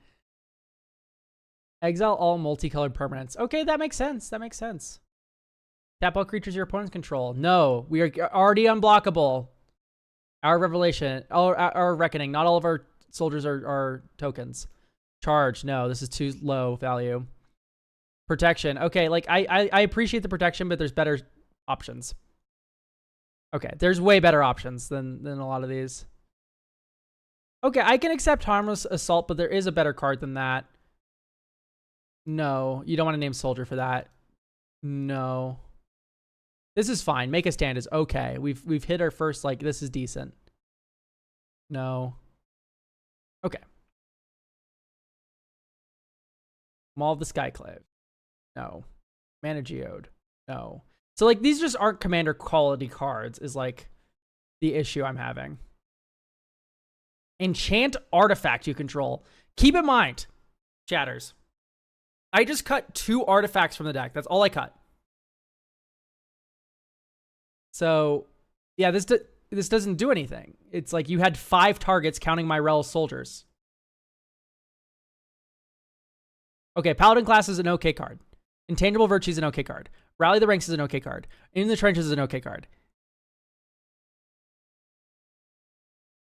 No. No. Sigarda Summons. I cut a lot of the counter synergy. I like Sigarda Summons as a card, but I don't feel like you need it. So, here we go. Let's take a deep breath, chat. Let's get to the mana base, I suppose. The plane split is fine, whatever, who cares? I do not know why in a mono white deck we are running cards like Secluded Courtyard and Unclaimed Territory. Because all of our cards are white. Why do we need to make white for soldiers when we can make white with planes? Path of Ancestry at least makes some amount of sense. Like, oh, whenever I cast a soldier, I also get to scry, right? Like, this isn't for fixing. Why are we on Exotic Orchard? Like, wait, what? Yeah, like, why? Evolving Wilds with no landfall. Okay. Echoing Deeps, Atagia. Faceless Haven out as well. Why not? So,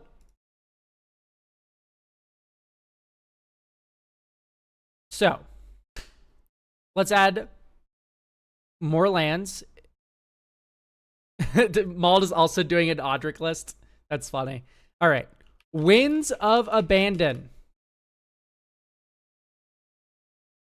Exile all your creatures. I'm a big fan of winds. However, I just realized now, Audric doesn't need winds.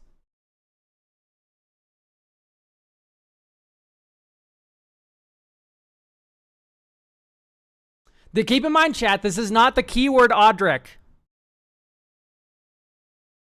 Okay, so let's just do type soldier, sort MV.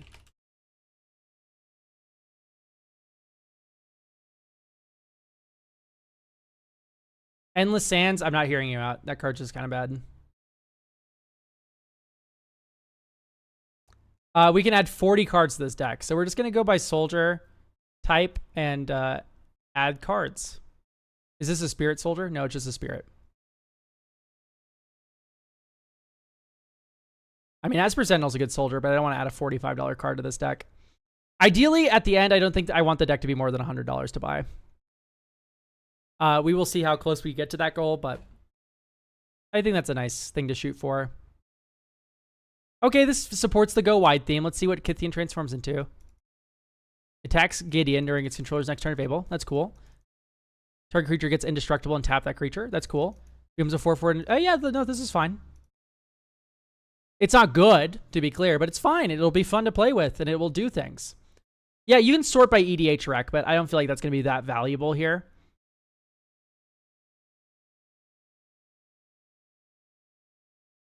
Recruitment Officer. We're going to go through things in mana value order, chat. Like, let's stop getting ahead of ourselves. It's okay. I know there's good soldiers. We'll get to them when we scroll. I like Recruitment Officer. I think it's a pretty fun card. Especially when you hold up protection spells, which we'll get to in a moment.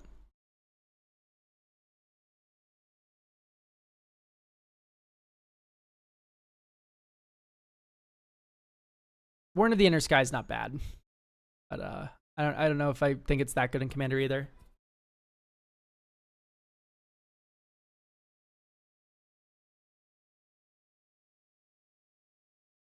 Private Boy on YouTube. I don't know why that name's funny. Kithkin and soldier spells you cast cost 1 less to cast. That's awesome.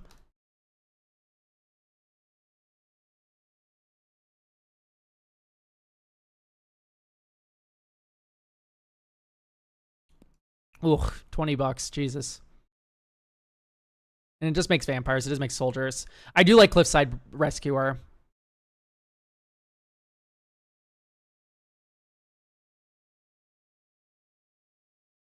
I will do a human check at the end of all this.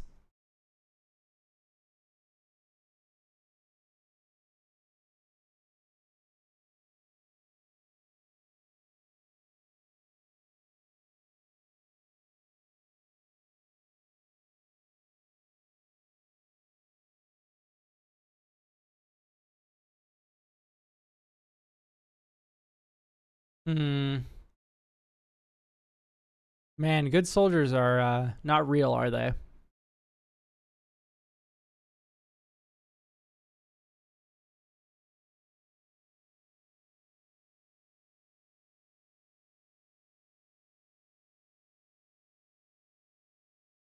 I find this incredibly relaxing. I'm sure I'm boring chat to death, though. Sorry. Vigilance.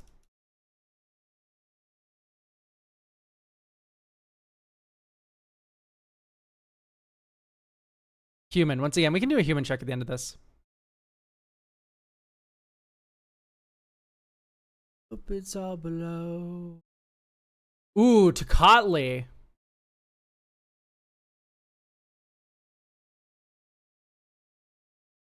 I like Tide Taker, by the way.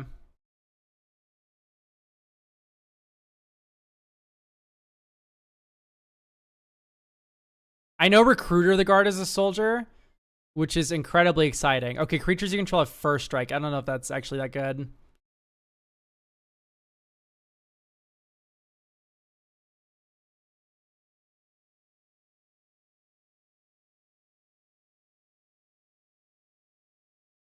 Whenever an opponent casts a spell, I mean, Boromir is great.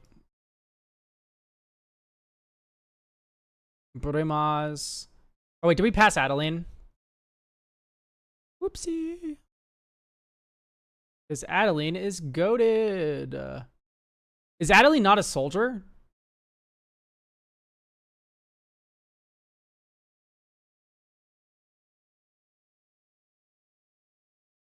They're a knight. Oh, that fucking reeks. That's so sad. Adeline is a knight. Holy shit. I've never been so disappointed. I love Court Street Denizen, by the way. Creatures you control get plus... Sure, this is cute. And it will do work in bracket too.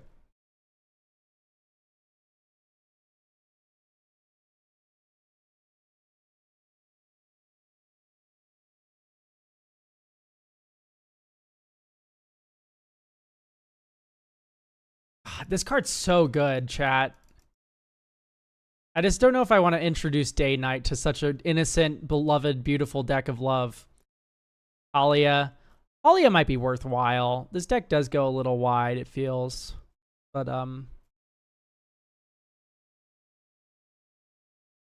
yeah, we'll add Brimaz, I think. That's Wand of the World Soul.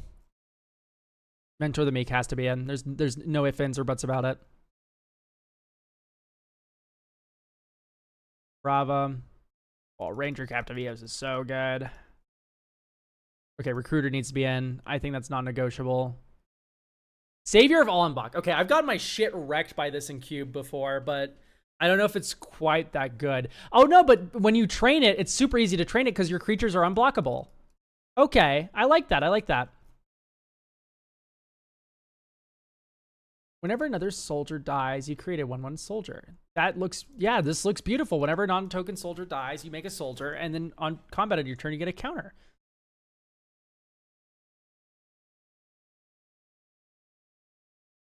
Thalia, Heretic Cathar, yeah, absolutely.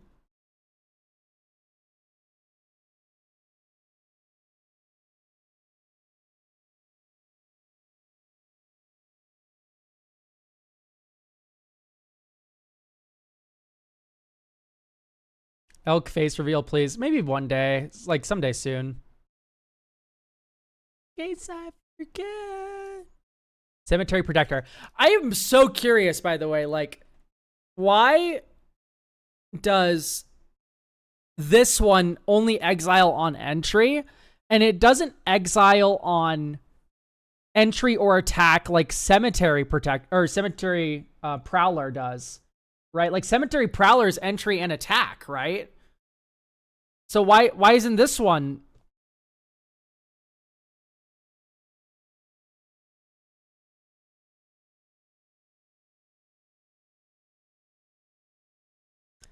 I don't think it was an oversight. I don't know. It's just like, so it's a, yeah, I don't know.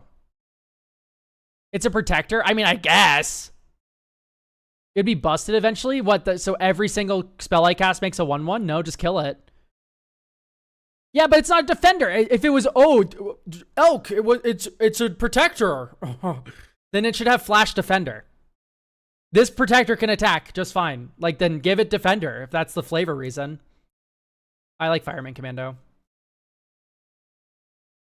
Yeah, Gold Knight Commando is the card I really wanted to add to this deck, especially because Gold Knight Commander works really well with the soldier theming versus the other one that you had, Valor and Akros, which didn't work with it.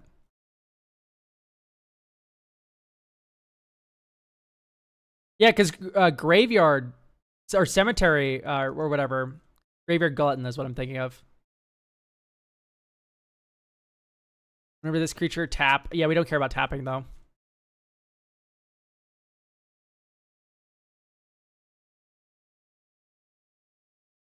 Ranger of Eos could be good. We'll see. Prevent all damage. Selfless Squire. Fuck yes. Okay, great. That's a soldier. I thought for sure that was a knight. Squire? I guess it makes sense. I guess squires are soldiers. Palace Jailer would be very good. Yeah, you're right. Aerial Extortionist.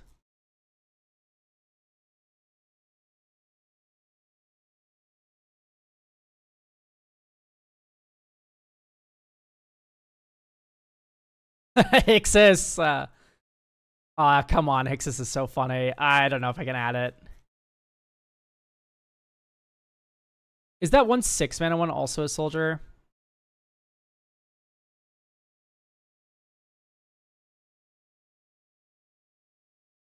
I don't like Darien.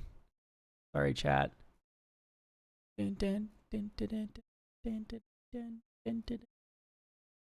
might be Hoplite might be a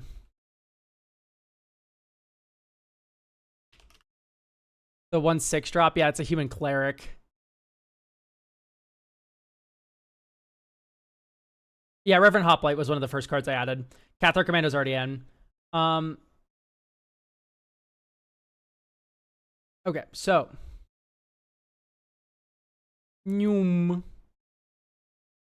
what protection spells are we adding? Ghostway. Eerie Interlude. Why?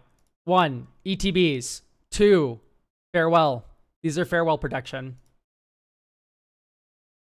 Guardian of Faith. Notably, this is a knight. I do not care. This is a sorcery in my head. It is a 2 toughness sorcery.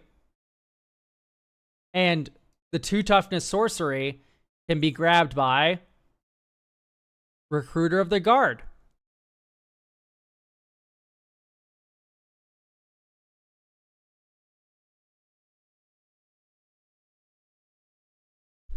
Clever Concealment's definitely fine. Sajiri's Shelter, I think I agree with. I like protecting just Odric. Like, I think that's fine. That is a totally okay thing to be doing. Witch Enchanter.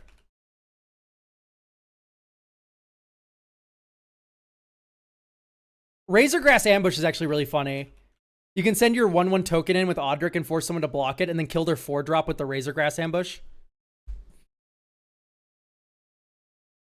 Ooh, Mirror Entity is hilarious. That is very true. It is a soldier, guys.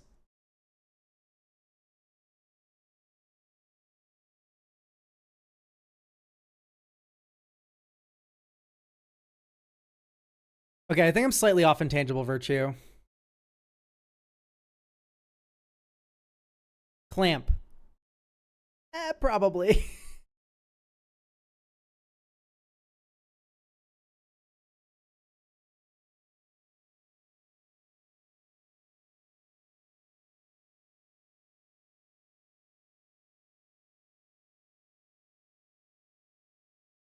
Okay, Reconnaissance should be fine, I think. Just giving all your creatures Vigilance is really good.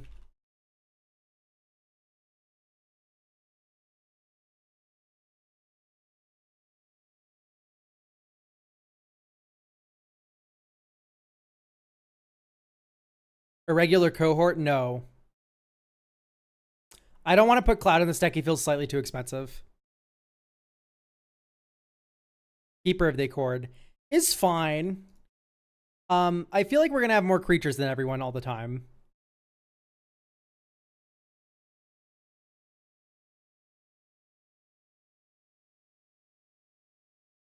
Myriad, no, I don't think so. I think it's just too pricey for what it does, and I don't know if we're going to get to do that late in the game. I could add a couple utility 1-drops. And, I want to run Fog. So Dawn Charm is a good fog. Because this deck feels like it wants to crash out, and it's very dangerous to do that without some sort of foggage going on. Oh, and I also wanted to add Palace Jailer, of course. Palace Jailer is incredibly broken.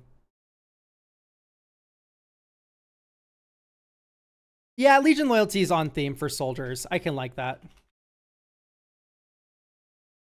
And that also works, of course, with the Gold Knight Commando that's in the deck, right? Cut the Snowlands to save money. Yeah, I mean, at this point, we don't really need them.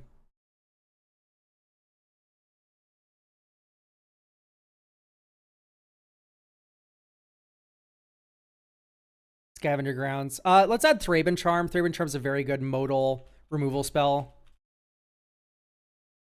Generous Gift.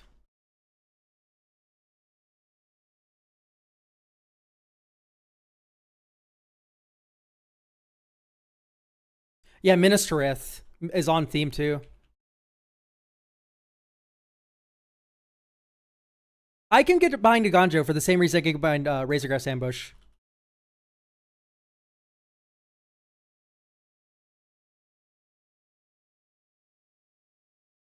Let's run Thalia's Lancers. Not only is this a soldier, Cut Ghostway eats tokens. You know what else eats tokens? Fucking Farewell, Space Canary. How about that, huh?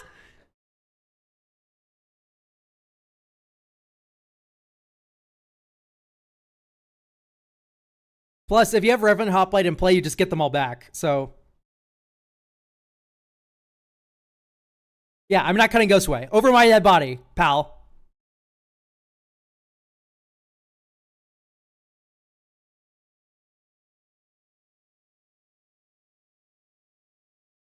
Anyway, we added Thalia's Lancers. Thalia's Lancers, when it enters, you may search your library for a legendary card, reveal it, put in your hand.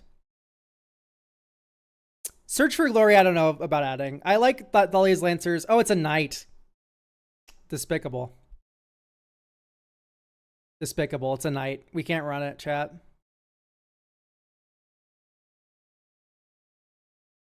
I like it because it gets my rel. We can run Search for Glory.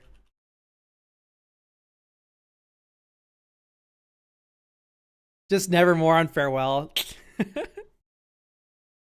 Khan actually put me on a very funny card.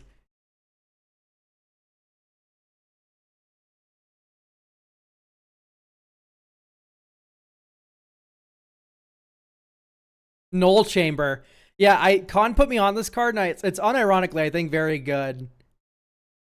As this enchantment enters, you and an opponent each choose a card name other than a basic land. Spells with the chosen. So, like, the joke is that, like, oh, it hurts you. But you actually just use this politically. You're like, hey, fuck these guys, right? And you name both their commanders, or you name Farewell Cyclonic Rift. Or you do, like you go in cahoots with an opponent, which is way better than Nevermore, in my opinion. Like, I think this is, like, the amount of times this is a downside is very low compared to the number of times that it's actually upside.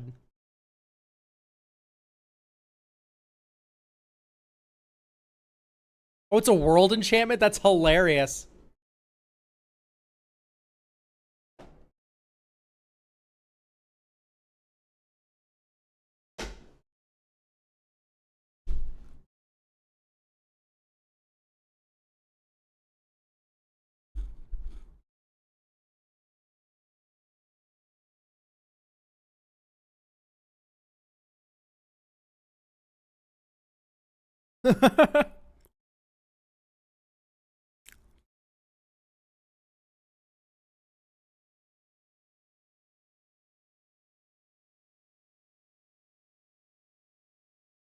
No, I don't like this card.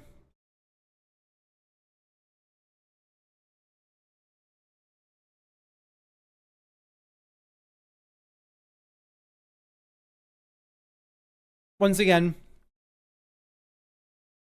Flare Fortitude. It's very nice to be able to just go, nope. Don't hit me back. I can hit you all I want, but you can't hit me. Mono White Soldier theme.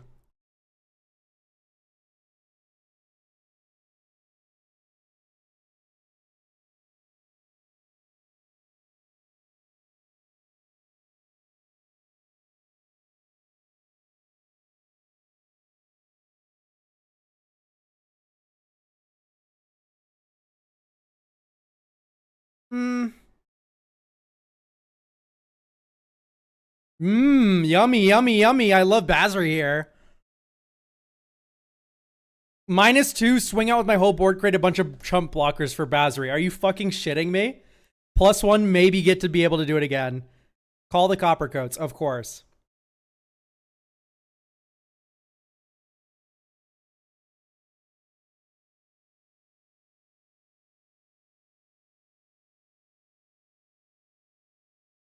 The tokens are tapped and attacking, worthless. I mean, Elspeth is an on-theme board wipe, I feel.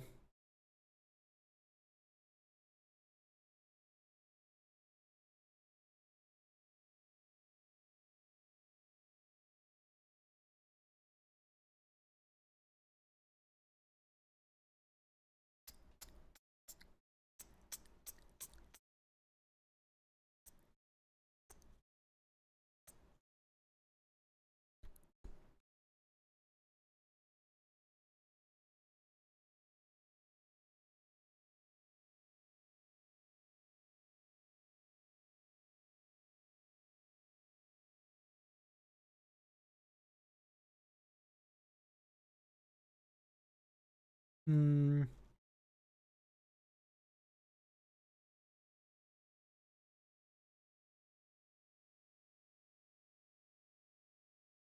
I don't hate it.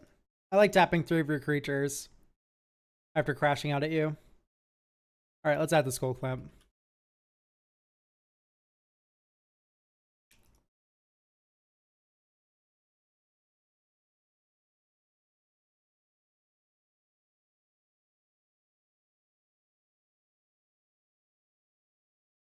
Okay, here's what I don't like about Everything Comes to Dust. No one can block us anyway. Podrick. Knight Captain of Eos. Here's the thing about Knight Captain of Eos. Oh, oh, that's the Convoke one. I like that one. Sure.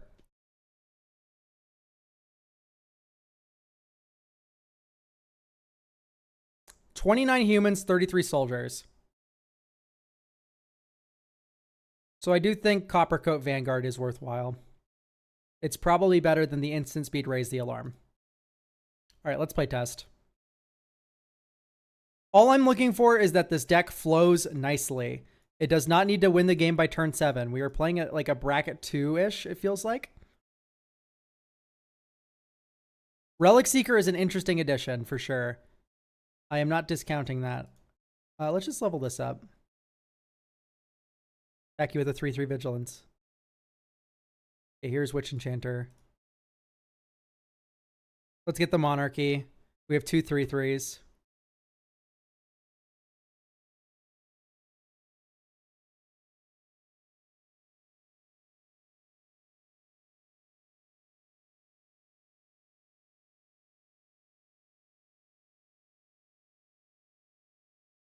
Attack you with the Vigilance creature.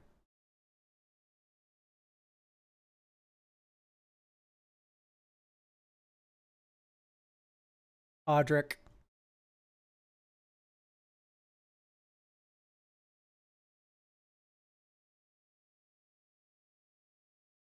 Counter on Audric.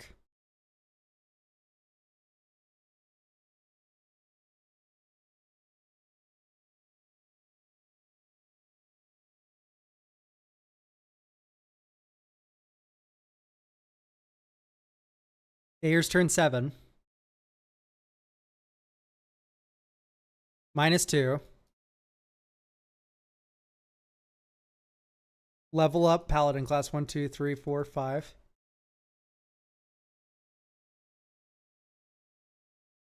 Honestly, no. We don't need to.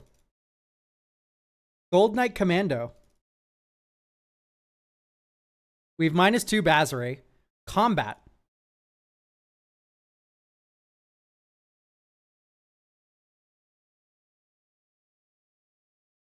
I choose how creatures block this combat.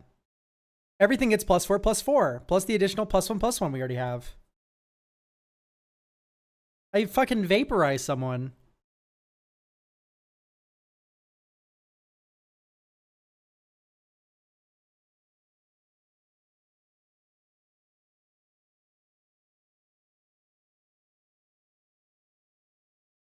I do feel like I want to run creature-based ramp. And I know they aren't soldiers. But the games where you draw these, I feel like it's very good. Weathered Wayfarers and Ramp. What are you on? Sand Scout. And here's the thing about Sand Scout.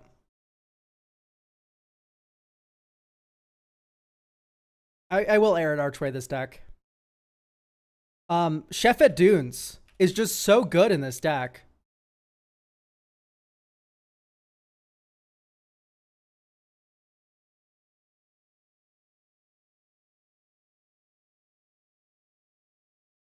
I'm not going to run the 4-drop ones.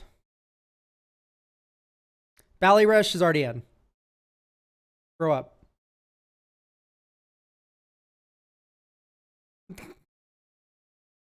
Chef at Dunes, Scavenger Grounds, Arid Archway. I don't think we need more.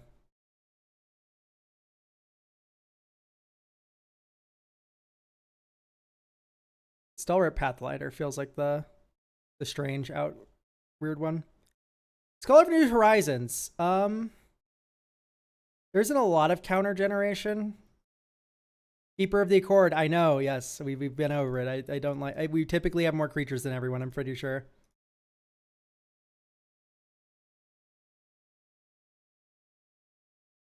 Sun Gold Sentinel.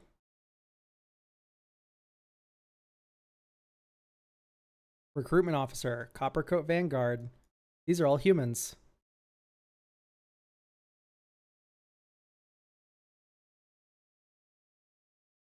Audric.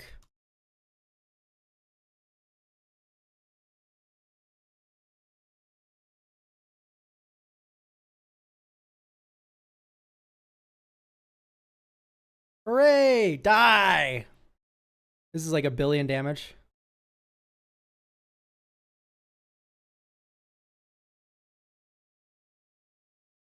A billion plus 1 damage. Like someone dies turn 6 here.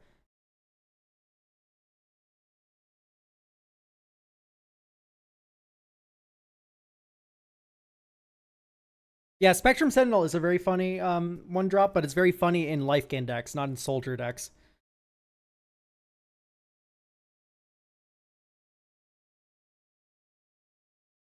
Am I stupid? I guess so. Okay.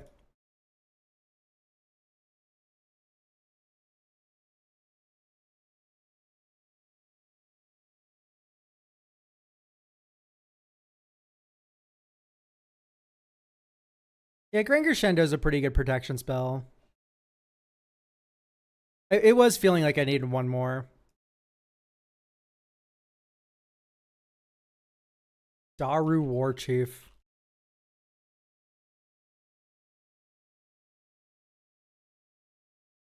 Yeah, I don't hate it. I don't hate it at all. That's kind of fun.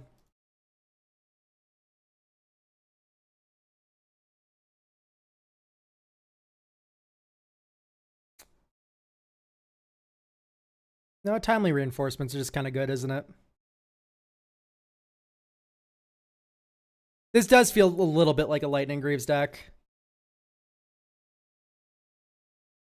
Normally I'm not big on the boots, but here I do think that they are kind of great. Just because like you can play Audric as like a fucking Crater Hoof Behemoth in the command zone with them. I don't like Radiant Destiny. Not as much as Rally the Ranks. I'd probably even cut Rally the Ranks at this point, honestly.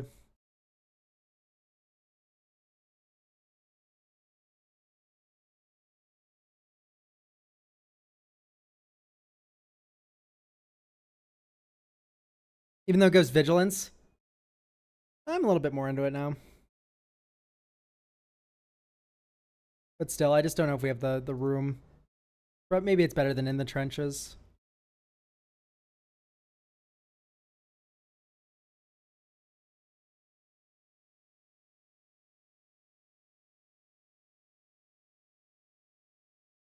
I think it's just good to go, honestly.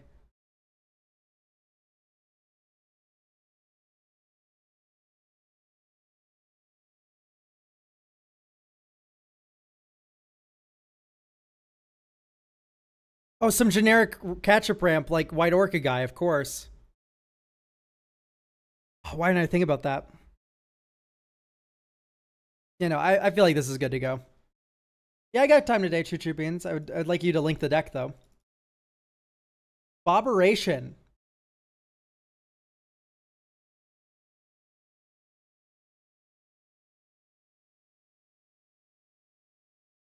We'll get you after this, Choo Choo Beans. Gives you time to write up a blurb and stuff. As someone who is extremely normal about Final Fantasy XIV, my immediate first reaction to the Final Fantasy set was make hero tokens of my Warrior of Light on every combat job. This deck was... I see. This deck was built with the express purpose of actually using them. Plan is to beat people to death with heroes by generating them with Graha and on non-creature casts, and then buffing them with Sid. Or we have like, this is a Sid Timeless Artificer deck, I see. Is this a 404? No, it works for me.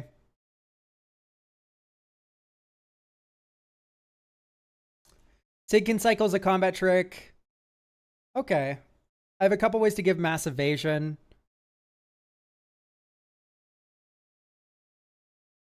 Trying to stay bracket 2 and individual cards under $10. I'm just going to play test this because I don't really have a good feel for it.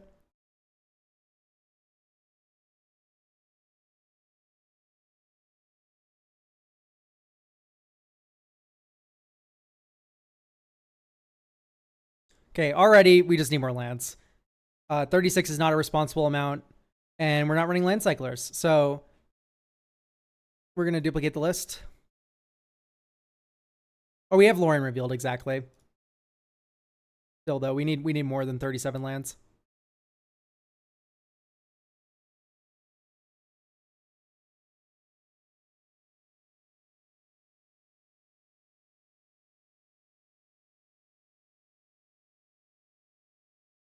Huh?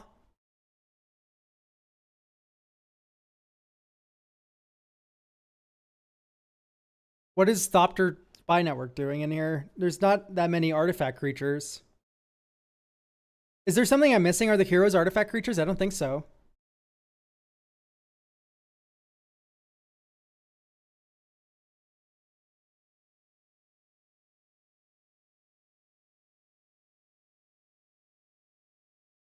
Sid works with artifacts. Artifact, okay. I still think I like Enduring Curiosity better, because this is also just a creature. Like, this also gets buffed by Sid. Oh, and heroes. I see, in heroes. I thought it was and creatures. I don't know why. Error.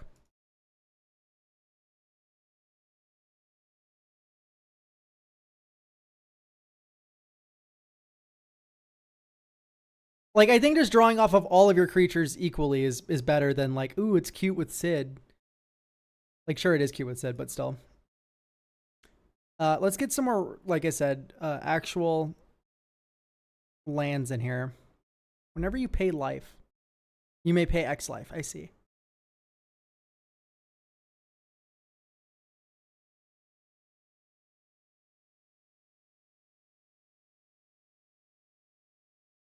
This town ain't big enough. I see you bounce like a Black Mage's Rod or something.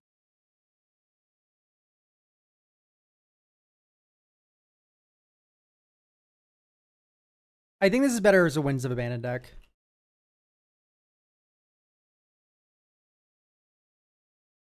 Exile all your opponent's creatures, then kill them. Think! Just dead. Like, they explode. No ifs, ands, or buts.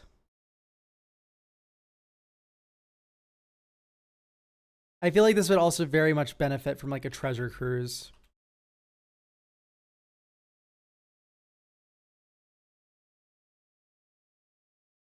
But let's get to cuts for lands.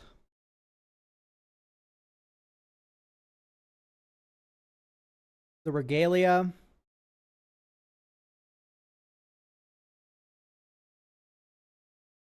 Master Transmuter. Okay, so let's add 2 more lands. Ideally lands that are also spells.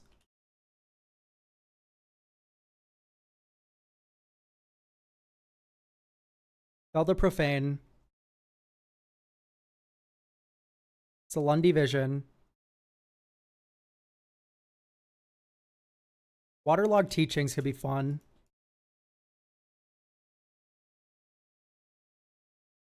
Feels like Sunken Hall is going to be tapped most of the times anyway. Witch Enchanter wouldn't work that well. It'd be fine. Okay, I'd playtest this hand. The draw. The Lundy Vision tapped. That is true. It does grab Enduring Curiosity. Oh, okay. We should have played Island turn 1, Glacial Fortress turn 2, because I was really interested in cycling Sid here.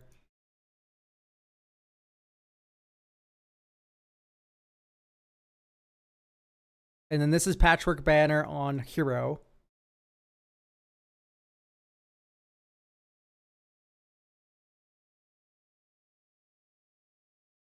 One, two, three. Grahatia.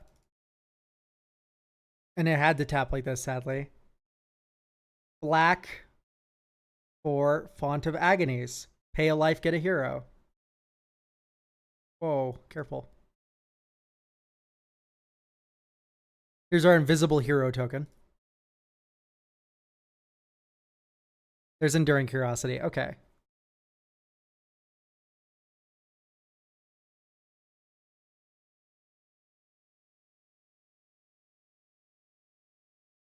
Coveted Jewel's worse. Okay, we can get rid of Coveted Jewel. I don't know if I believe in the transplant. I honest to God, really want to limit the number of creatures in this deck. Like, I don't think Talrun would be running this many creatures, and Sid, I like the Urza Might Stone Weakstone. We're gonna keep that. Oh, whenever a token enters, you drain each opponent. How many times are tokens entering under your turn? Once. So I'd rather just get more non-creatures in this deck.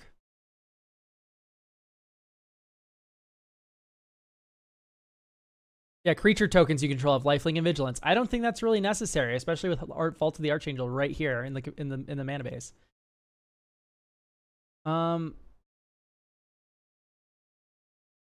So let's add more non-creature spells. Ideally, non-creature spells that are expensive in mana value, but actually deceptively easy to cast. So I like this Town Ain't Big Enough, for example. Like, it's cheaper because it's a 5 mana, but it cheapens itself. So like maybe like Curtain's Call is a good example. This is like in most commander games, in most positions, this is 3 mana, but it makes a 6/6.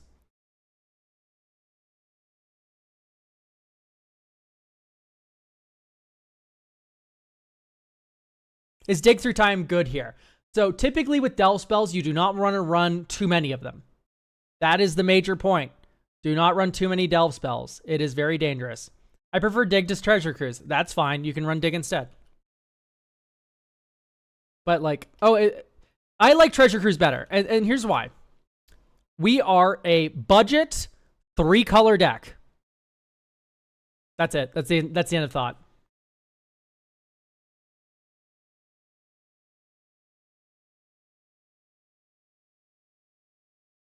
We are a budget 3-color deck. I like 1 blue mana versus 2 blue mana.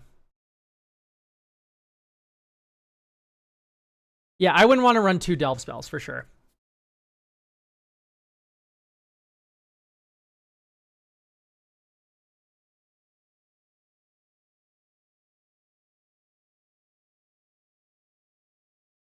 Okay, I don't think Wind Crystal's good.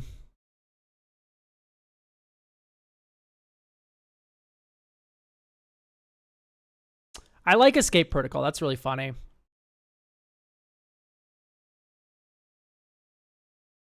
Yeah, OTAG discount self. Okay.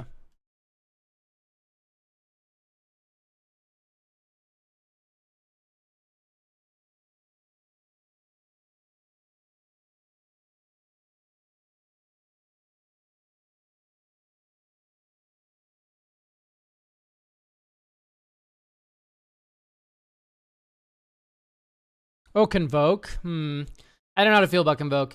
Oh, you can run fucking Harmonize cards. Wait, chat. This is so good. Yeah, I think Harmonize is the method.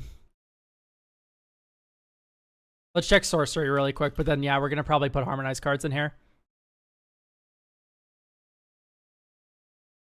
Actually, I don't know if there's any good cheap ones, are there?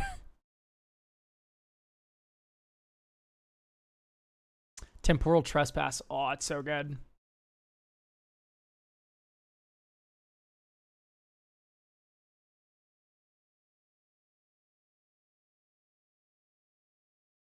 Not Temporal Trespass. Oh, Harmonize.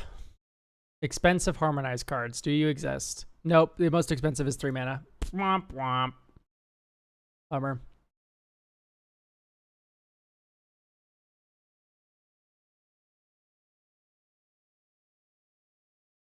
Could do pitch spells. Convoke spells, maybe, but we're more tall than wide.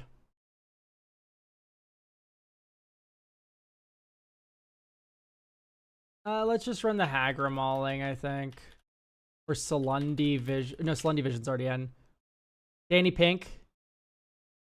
Danny Pink is pretty good. But I don't want more creatures in this deck, like I said already. You think Genova? Genova's fine.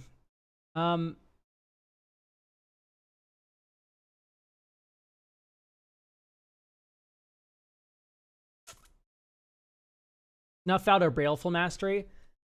Yes, Snuff Out. Snuff Out, you got me. I like Snuff Out. It was also in Final Fantasy Commander, so does Final Fantasy Art. There we go, Snuff Out.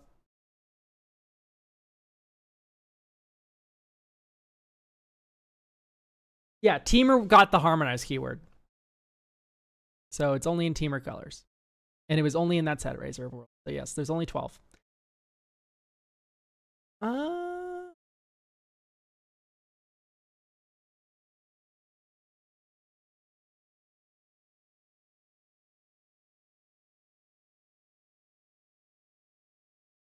I don't like Troll Cause it. Once again, do not add more creatures to this deck. Incorrect. If the card you want to add is a creature, it needs to be the best creature I've ever seen. It needs to be the best creature I've ever seen.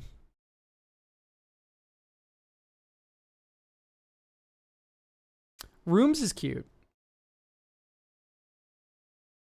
Egate Restoration's awesome. I need to pick one of these up for Carmella, honestly. God, it's $30 though. It's so sad. Tajiri Shelter's fine. Yeah, we'll just add Stink into Super, which is also very expensive, but it's a very good $8 to spend.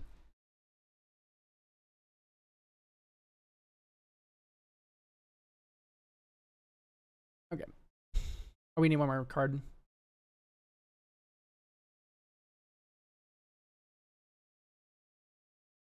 Vanquisher's Banner is a little bit awkward because you cast it and then it enters and then, yeah, no.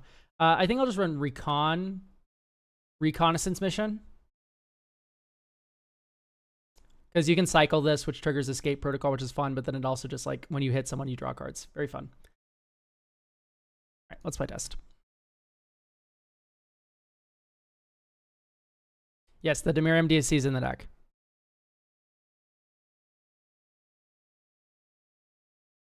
Here we are getting fucked slightly. Never mind, we're not getting fucked at all. Haha. I was going to say we're getting fucked slightly by the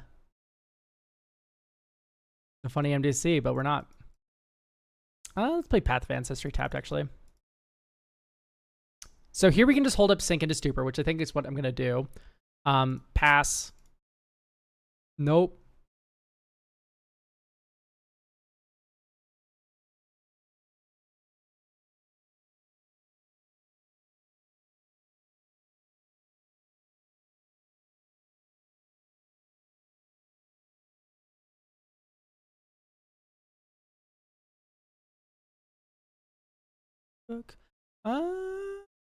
Yeah. Yeah, I like this. Think make 3 colorless heroes and then also make a hero that's a 5/5. Or 6/6. Little anti-synergy with the X spell, unfortunately. How? It has the mana value on the stack, Skunk Gunner. Am I stupid?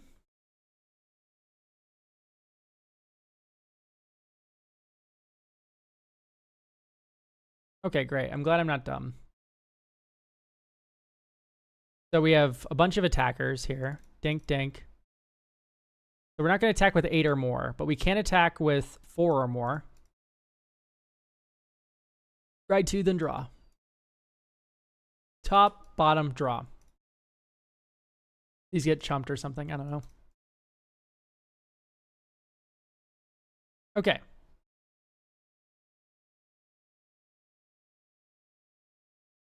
Make a 2/2 hero. Pass. 1, 2, 3. Burton's Call. Make a 7/7 hero. Or an 8/8 hero. Tell you what, we're putting counters on shit. We're moving stuff around. Sigarda summons. Just like, I think this is like actually non-negotiable. It kills people so hard. All of a sudden, you get +3/+3 on all your heroes with counters on them, and they gain flying.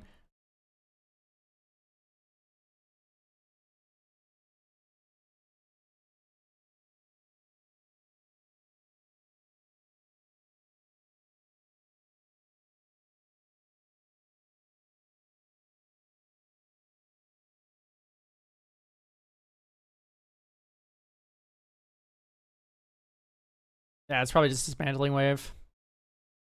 That merfolk unblockable dude. Oh, Herald. Herald wouldn't be that bad. What's the funny equipment that makes heroes? Fucking which one? Like, there's like 12 Outreach Gamer. Okay, maybe we don't run a reconnaissance mission.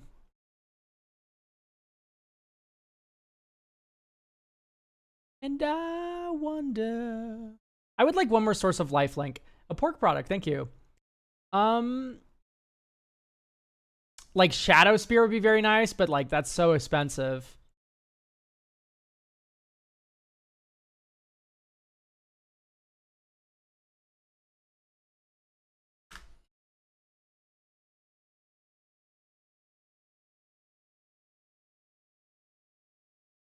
Envoy of the Ancestors. Mask of Gristlebrand. I think I like that idea.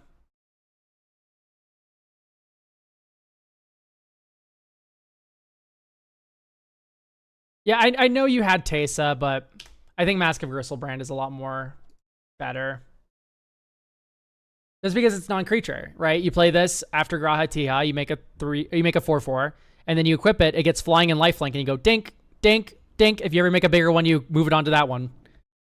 And then if it ever dies, you draw a billion. Or you may not. It's up to you.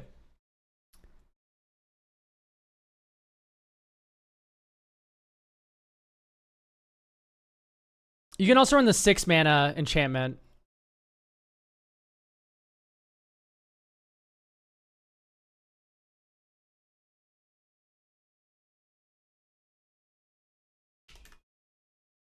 True Conviction. Cast this. Double strike and lifelink to everything. You also make a 6/6. Die. I would like to cut another giant fuck for this. I think this is better than the Wind Crystal, for instance. Mightstone, Weakstone? Or is the Lord Protectors right here?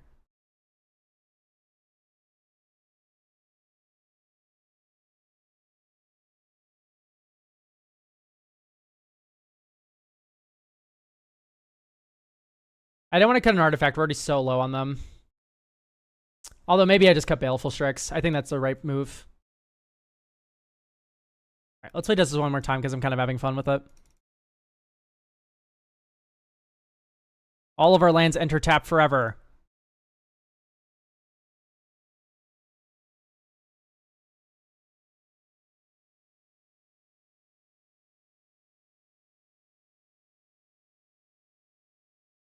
Yeah, we have to tap like this if we want this. Fuck, that's so bad.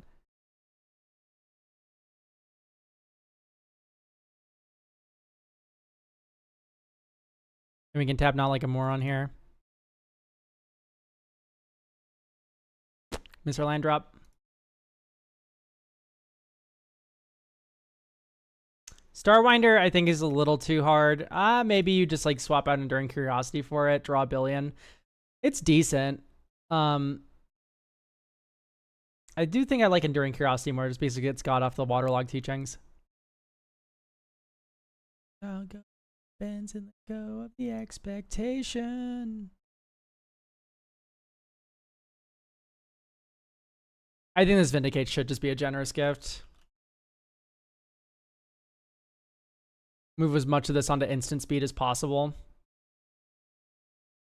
Really? Oh my god, I'm so hype. I didn't know a new Betts album was coming out soon. Anyway, I think this deck's ready. All Vindicates should be generous gifts. I mean, I think I do agree. Oh god, I think it's right actually. Hang on, pause. I think it's right to cut Urza, Mightstone, Weakstone. We just don't have enough artifacts. It's a fun, like, I don't know, like your pet card just deserves a better home. It's just a truth, Nuke. I'm sorry.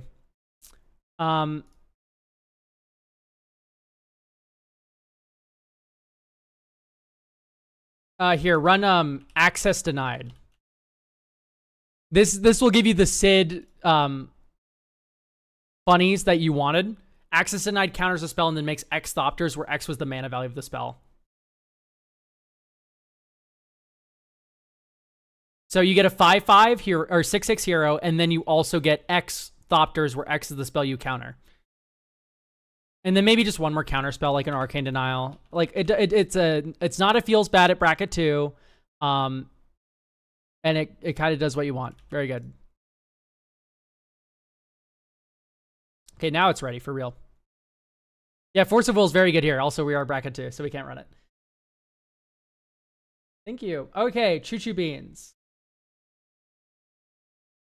Let's get to your deck now.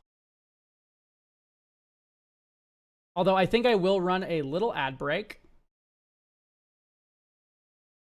So I will see you all in 3 minutes. On Twitch, anyway. And then we'll get to playing the Spellify hard mode.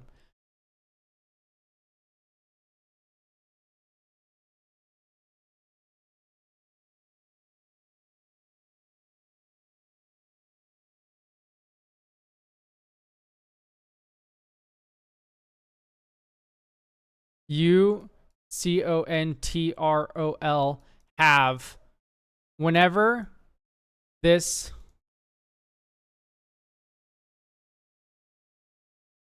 CREATURE BECOMES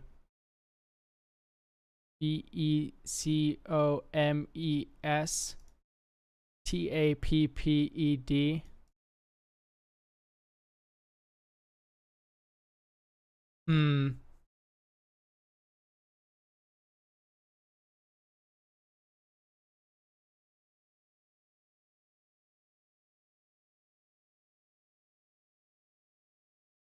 Or it could be lands you control have whenever this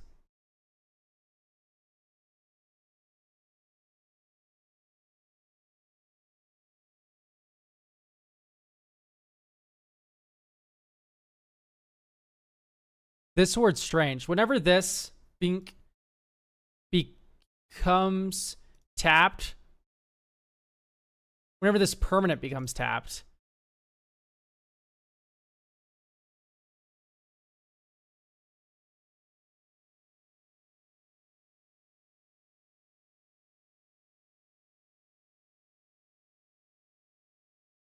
PERM,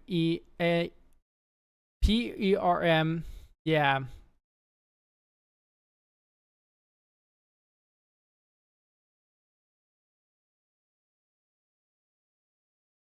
It has to be a legendary creature. Because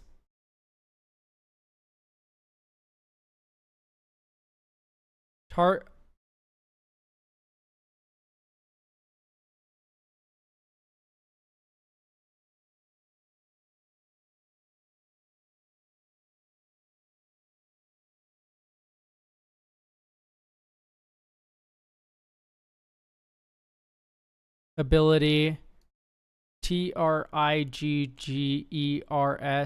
only once each turn.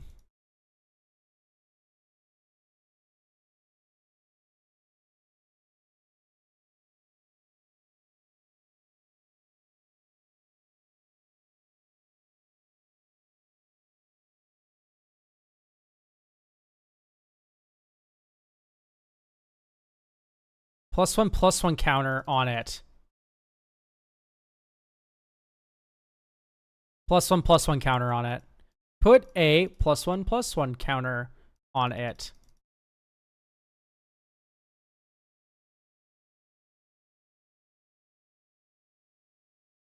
Lands you control have, whenever this...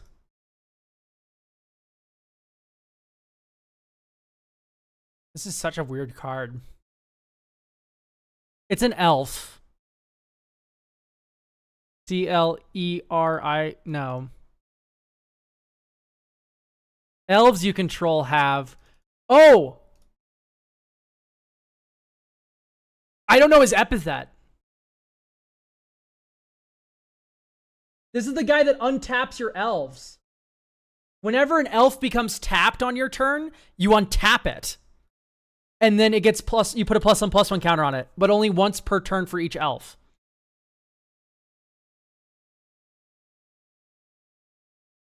I don't know his epithet. I don't know his epithet. I don't know what's after the... I know his name's Dionysus. Yeah, Elvish Archdruid. Thank you, chat. I would have never gotten this. Elvish Archdruid. Really? I spelled his name wrong.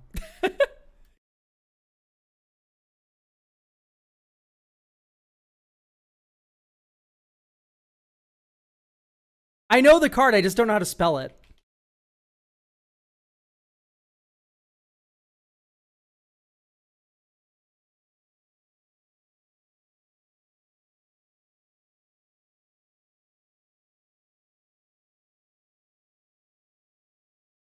Dionysus, Elvish.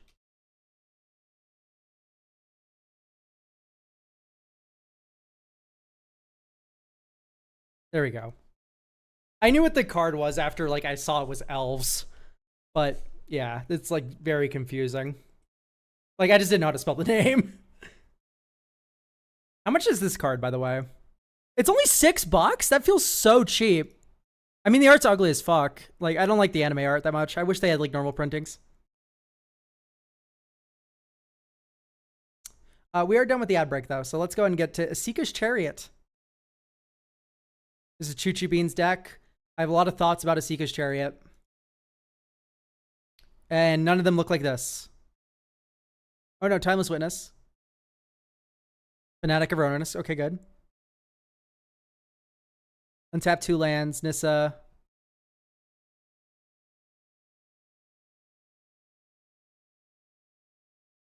I do not like Nissa.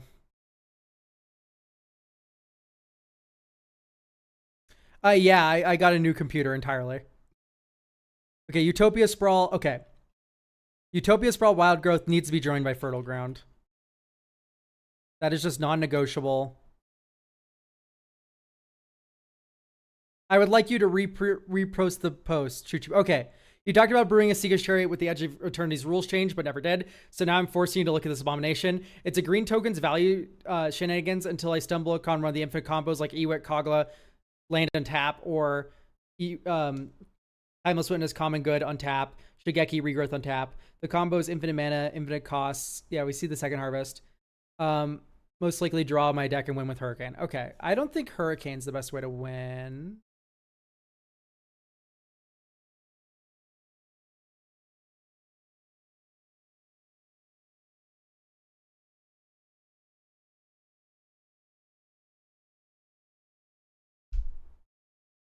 Create a treasure token. Create a token that's a copy of target non-saga token you control.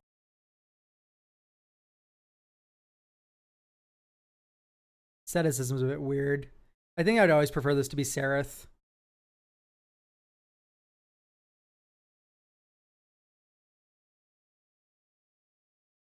I'd almost always prefer that to be Sereth. And we're not running Arbor Elf for some reason. Like, we already have so many things that say enchant land. Like, why are we running the Arbor Elf?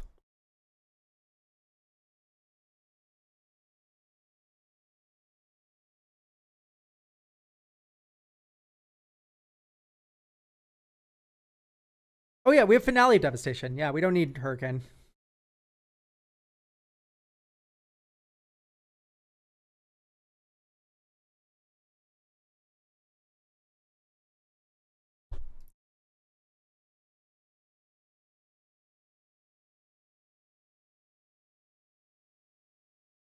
Yeah, I understand the thought, Chuju Beans. I'm just saying that Hurricane's a dead draw, and I don't like dead draws.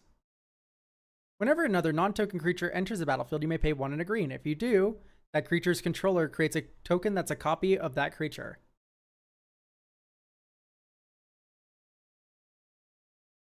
Plus, you have Eldrazi Monument. So you go infinite mana, Eldrazi Monument, and then you just go X's Infinity Finale of Devastation. Like, just shit all the creatures you drew into play, play the Flying Eldrazi Monument, and then also Finale of Devastation, kill everyone. Like, you do not need the Hurricane in this situation at all. Reverse. I feel like I would have built this with, you know, the iconic Elk package of Traverse, Analyze the Pollen, Malevolent. And this one also makes a token to copy.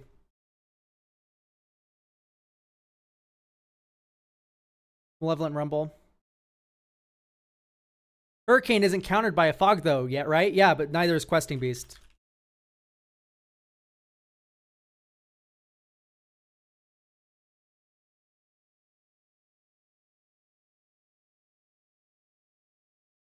Like, neither is Questing Beast. Just, it's like, yeah, we're good.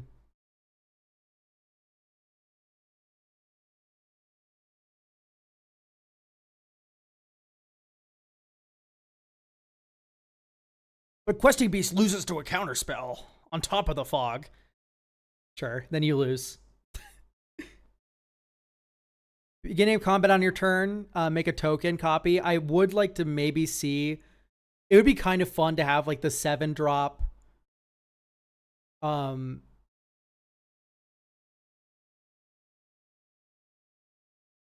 have to, what is it called? Gate to the Afterlife. No.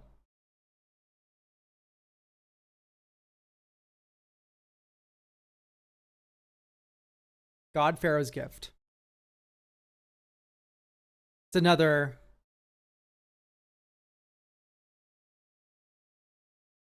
token maker at beginning of combat. And then also run a shifting. And in fact, actually, you should probably just be running multiple. Maybe a Tree of Tails for Delirium.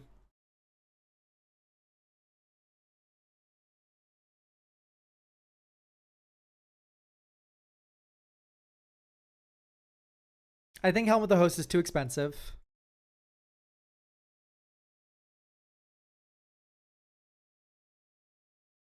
Skullspore Nexus is fine, but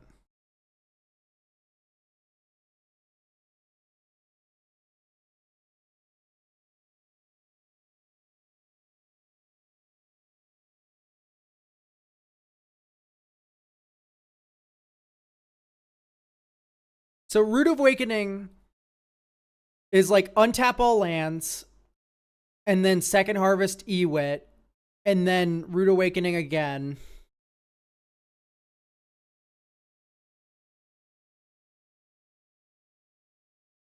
We can actually cut one for us because they did just add 2 lands to the deck here.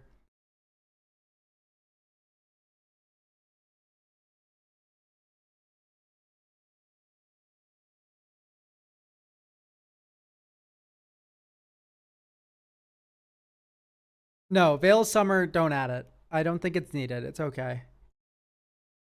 Even then, I'd add the first Allosaurus Rider, or Allosaurus Shepherd.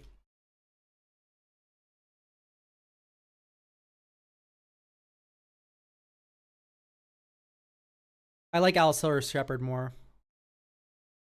Like, my green spells can't be countered. Not only can Allosaurus Shepherd not be countered, but any fucking green spell you cast can't be countered. Like, come on. It's so good. I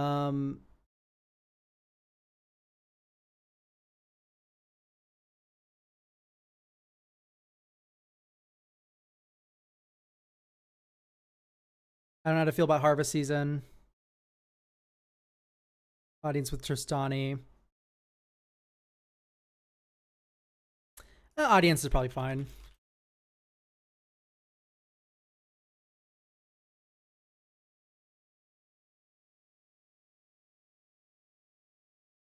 I don't like a lot of these mega ramp spells.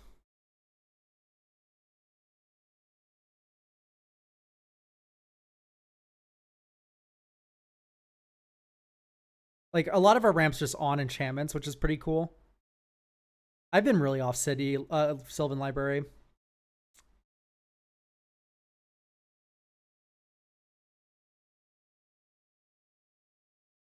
Is Regal Force necessary? I think it's very good.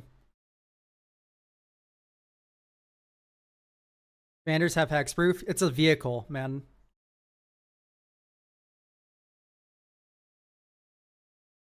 Overlord the height ones. Okay, let's play test this.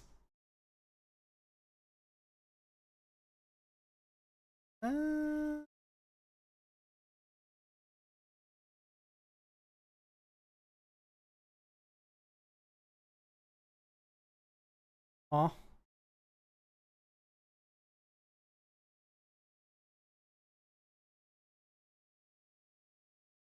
Oh, Harvest Season is kind of cool. Yeah.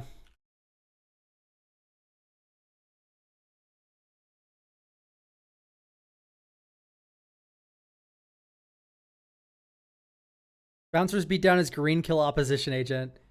Yeah, but like Beast Within is 2 and a green kill opposition agent. I don't know. It's not hard to kill opposition agent in green. Bushwhack is green kill opposition agent. Unless you like it needs to be instant speed. But even then, like probably like Colony Ambush is also like worthwhile.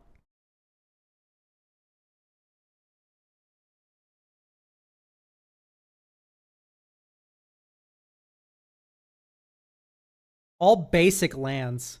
You run 15 of those. So you need 8 basics in play before that card goes infinite. I don't know how I feel about that. I mean, I guess Utopia Sprawl, Wild Growth, Fertile Ground. I'll play test with it. Let's see.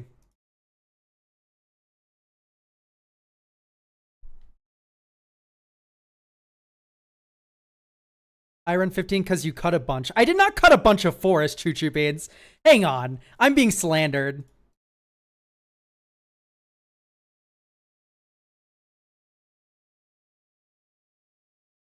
I cut a forest.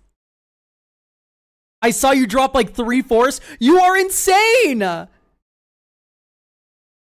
You guys are false memory. You guys are gaslighting me. Stop. I cut 1 forest from the deck because I put Colony Ambush in. I cut 0 forests before that point. What the hell? I'm being gaslit.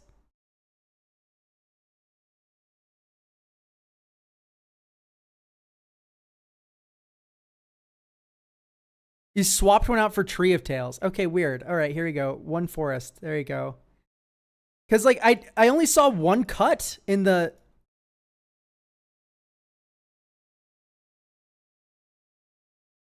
I cut a bunch, aka 2. All right, pal, whatever. I don't like Mosswort Bridge. You shouldn't activate Blunder's Enclave, hopefully.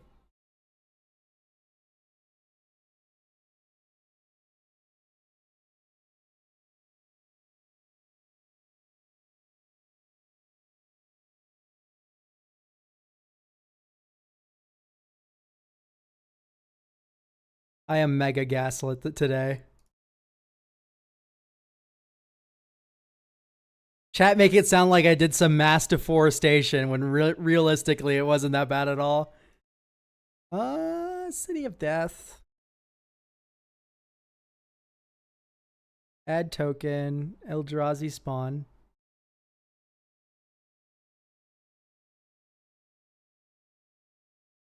Create a treasure token.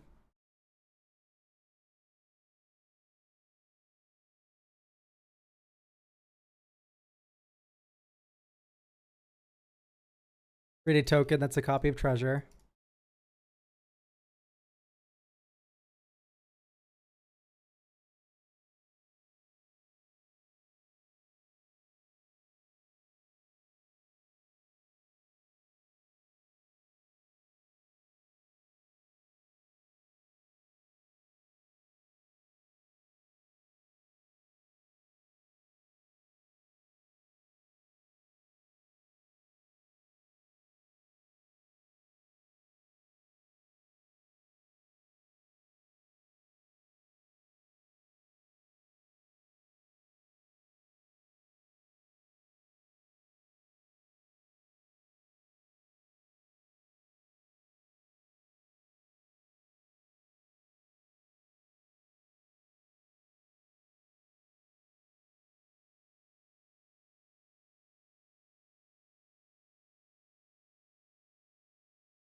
It feels like we're just kind of treading a little bit.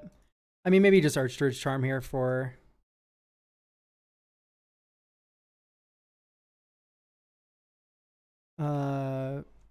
Timeless Witness. Oh yeah, and then you go 1, 2, 3, 4. 1, 2, 3, 4. There's no reason to sack this. You get Timeless Witness or True Charm back.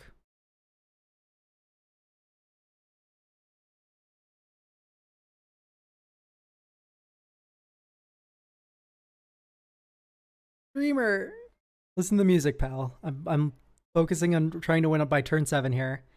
So Timeless Witness, get back Archdruid's Charm.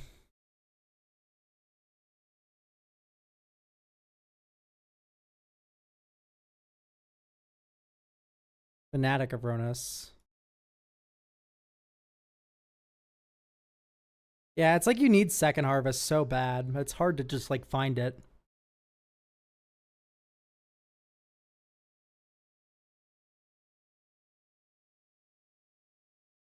I guess there instead you get Kogla and you get Eternal Witness, but then you just don't have any untowers.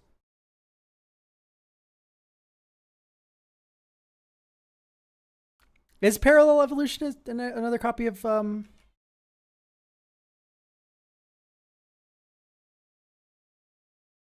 Wow, yeah, that just works. I didn't even know that card fucking existed, which is amazing. It does let your opponents do it as well, but you do it better. This is a Lightning Greaves deck.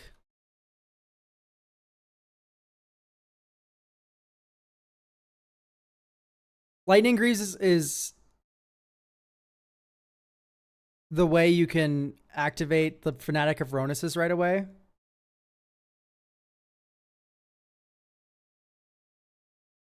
I don't know if I would say not good, but... Yeah, but like, I don't... Like, oh no, you get Infinite Soldiers anyway, I win. Right, Choo Choo Beans? Like, if you have Vaultborn Tyrant.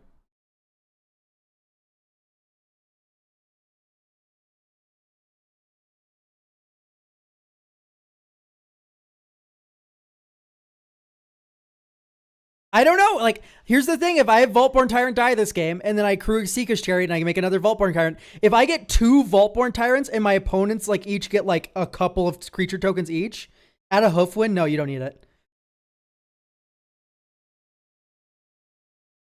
I don't like Road of Return.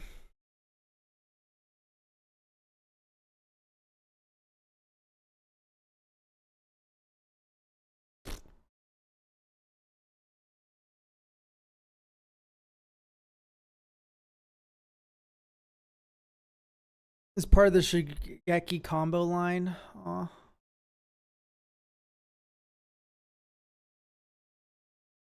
Can you just use Balagad Recovery? Oh my god, this is from a YouTube short. That's awesome. I liked a YouTube short with music in it. This is a saxophonist I listened to.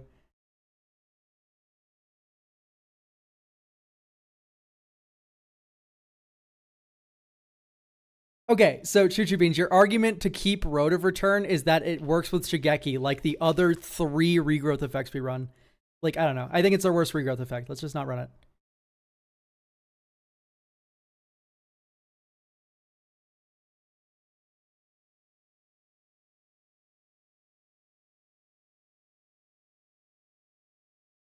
Yeah, I know you can't tutor for sorceries. That's the issue we're having with Second Harvest. Like, we're running Parallel Evolution. I don't know. Shigeki isn't our only combo line. If anything, I'd want an instant speed, regrowth for Shigeki.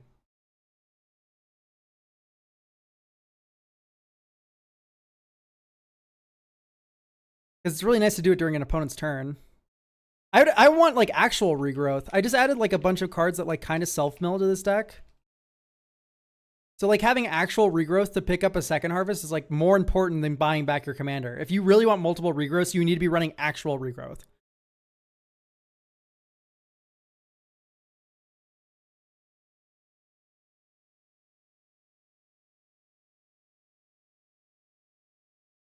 I think with Solly Slingers is getting a little too cute, maybe. The MDFC regrowth? Yeah, we should really add that card. You're right. Why didn't we think of that? So, my main thing is the Fanatic of Ronus. Like, how are we giving this haste? Because you need to be able to tap the new ones the moment they come down. Like, I put in Lightning Greaves, but was there a way before Lightning Greaves that you were giving these haste?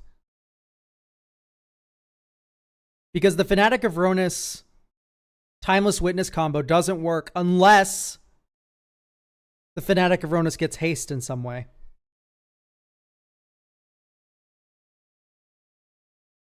It's just good to play before the Chariot shows up. Yes, but Fanatic of Ronus and Timeless Witness and Second Harvest are a combo. Wild, really? Oh, weird. Yeah, the vertical stream got murdered. That's fine.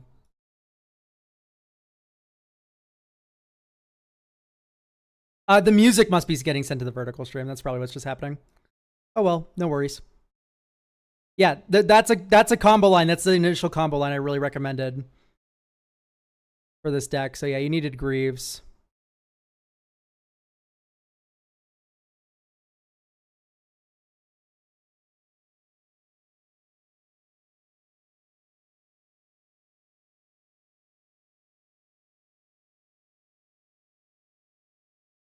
Doesn't go with Parallel Evolution though. Why?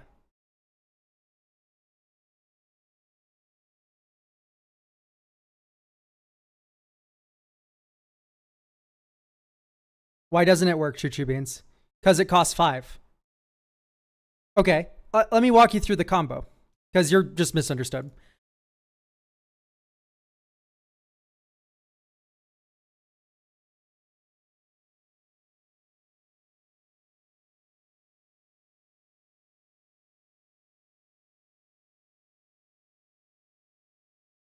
Yes. Okay, here's number 1. Get this back. Tap a forest.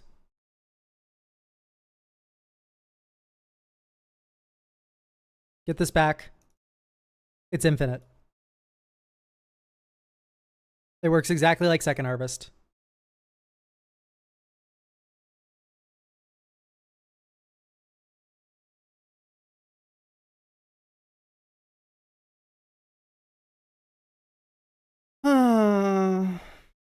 What else to add?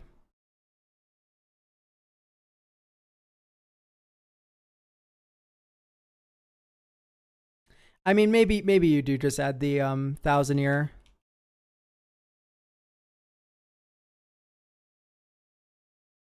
Okay, Glacial Chasm Explorer, sure. That works. Playtest, discard, draw.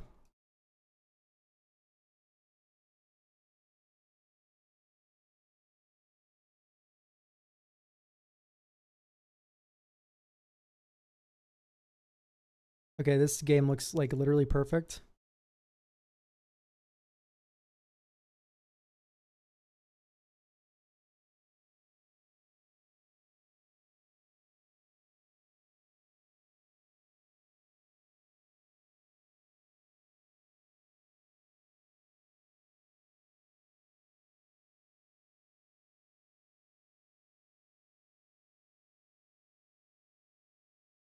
Draw 5.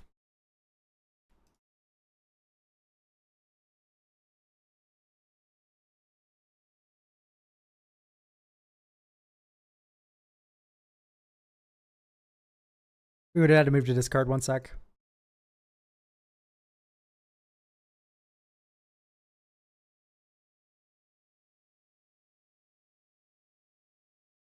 Last step, Coring to play tapped.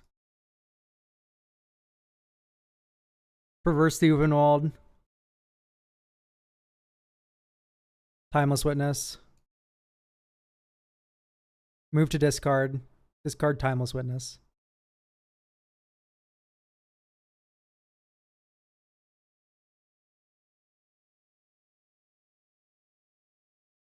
Sack Fanatic. Oh, well, hang on. Crew.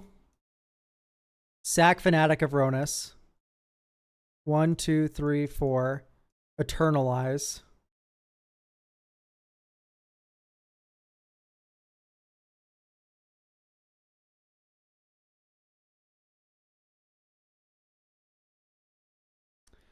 Oh, yeah, we need a haste enabler is the big issue here.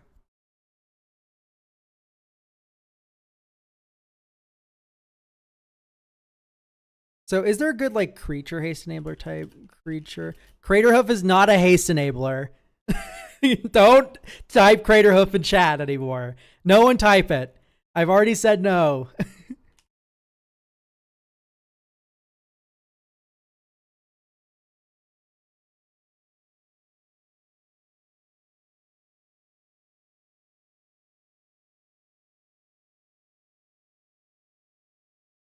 Streamer, what if we added the most boring, drooling on the playmat card we could possibly add to this interesting combo list?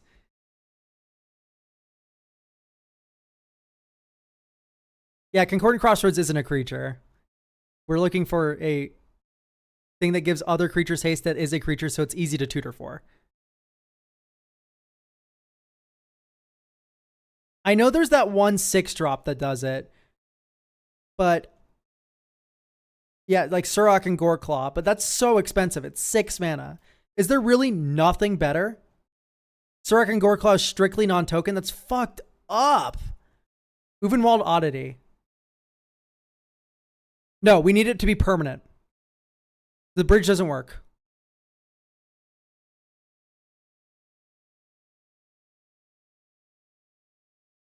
Other creatures have plus. This is like the closest we can get. End Race Forerunners is not permanent. You need it to be a static ability that gives everything haste.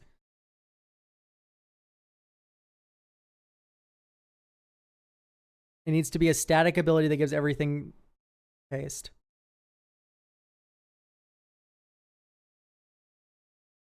Maybe just get the God Bears. Okay. Let's get forests.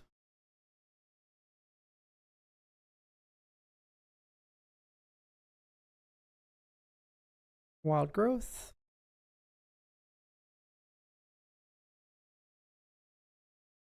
Seeker's Chariot. Add token cat.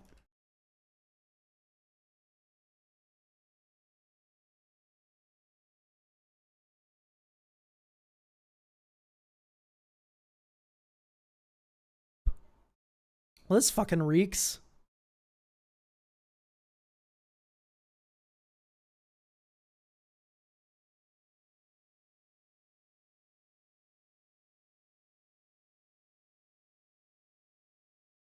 Okay. Here you go, Choo Beans. The deck's ready. I'm not gonna be looking at this one anymore. I'm cursing your deck by playing it. Obviously, I'm not going to be doing that anymore. I think this is good to go.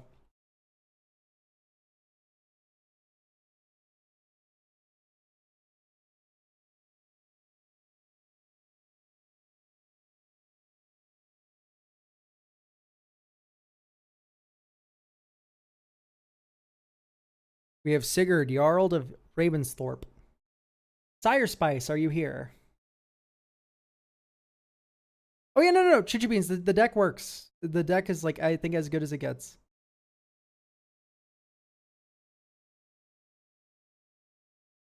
I think you guys are failing to understand how I want haste.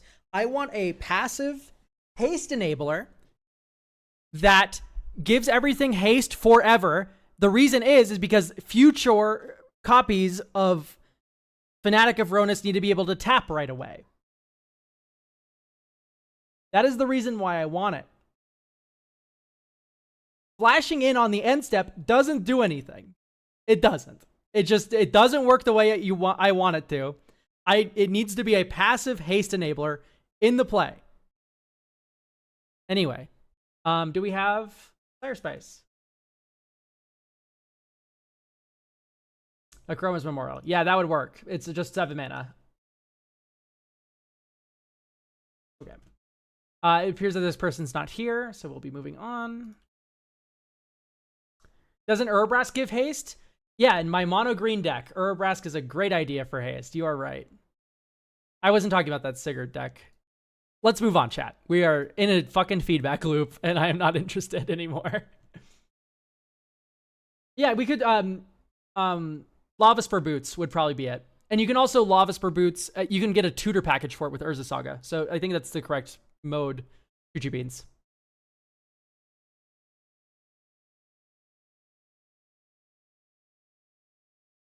Okay, great. Razor of Worlds is here. Beautiful. After putting together the Animorph deck from a week or two ago,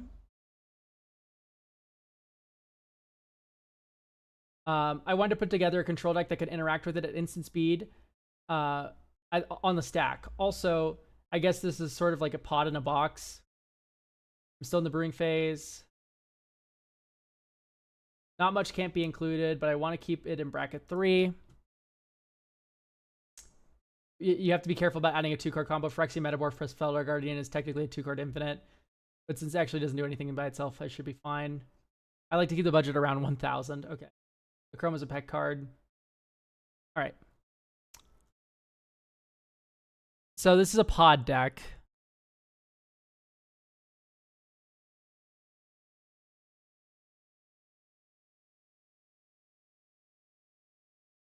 I mean, let's just play test it and see how we feel.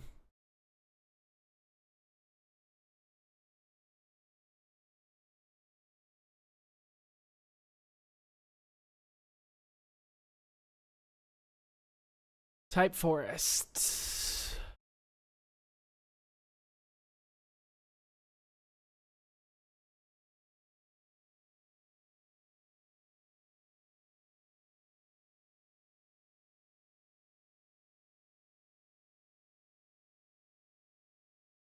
Pass.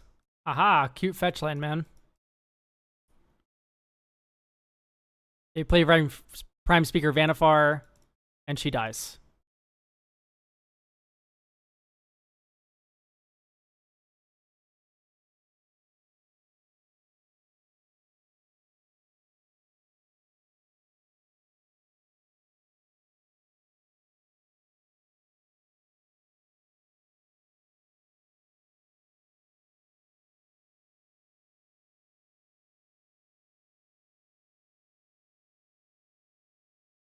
I like how the anti-causal vestige felt there. And it's really actually really cool with Lagrella.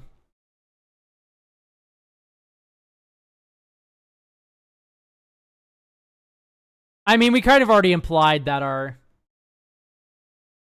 Prime Speaker got killed on site, so like, yeah, sure. I think that's fair.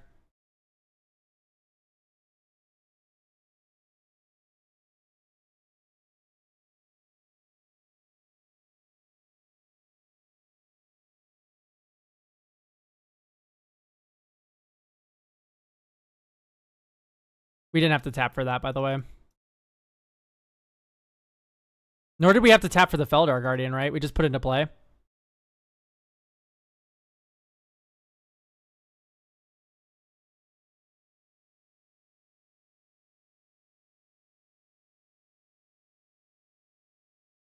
This is infinite, right?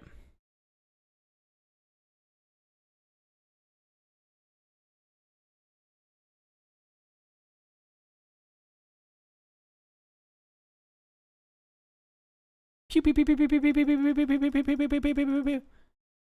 don't know. This seems pretty good. Seems pretty good. It's like, it's doing the thing.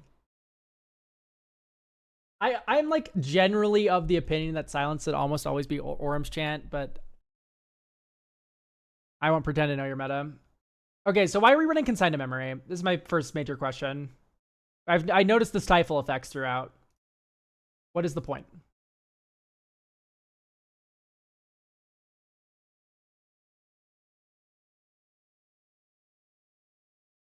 Morph triggers. And morph spells. So are you running them to counter your opponent's morph spells?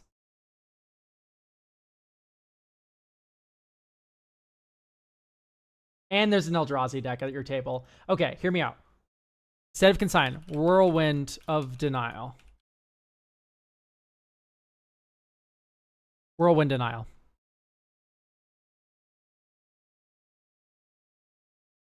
Can't tutor with Spellseeker. Okay, pal. You're twisting my nuts.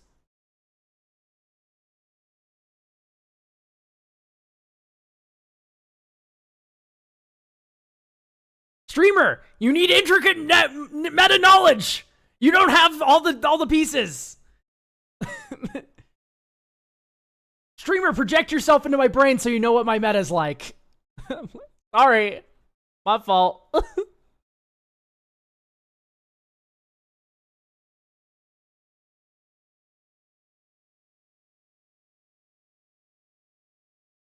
What are we doing with Seagate Stormcolor?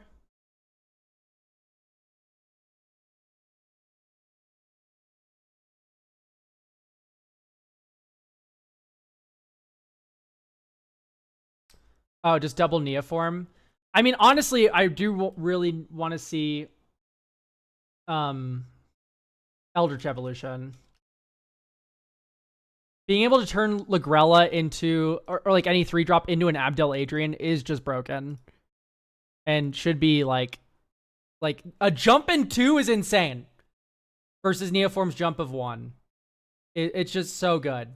By the same extent, getting Karmic Guide, Revel Arc, whatever, like your other things. Holy shit. All these ETBs really do make me want to run Ephemerate. And you even have the Eternal Witness already. Okay, great. Ephemerate's already in. Okay, my fault. I missed it. Swan Song, Dovin's Veto, Trickbind.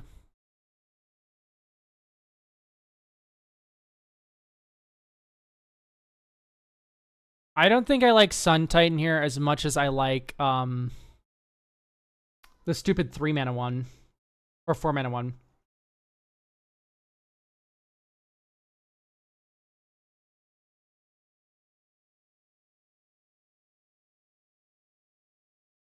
Yeah, Redemption Crier.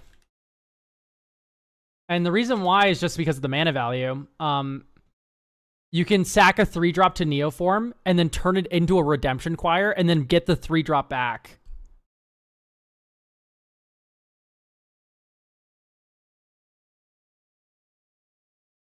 Now that the VODs are saved, Virtual Pos, the chats are also saved with them, and you can just watch the VODs on YouTube. And there's going to be links in the chat when you're done. Yeah, so Redemption Choir turning... You evolve a 3-drop into a 4-drop, and then you get this 4-drop. You get the 3-drop back. If that 3-drops for Grella, you exile the Redemption Choir, and then it gets funny.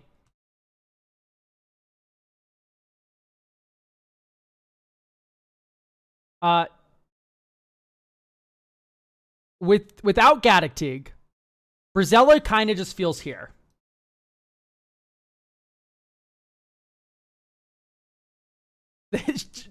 she just feels kind of like there. Morph. Okay, counter it. It's like, I don't know, combo kill them. Like, I don't... Just combo kill them. Just combo kill them. It's okay.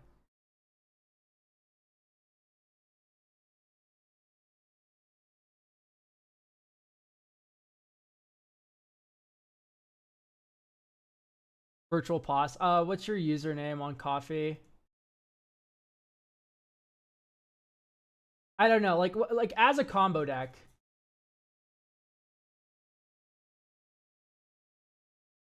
You know.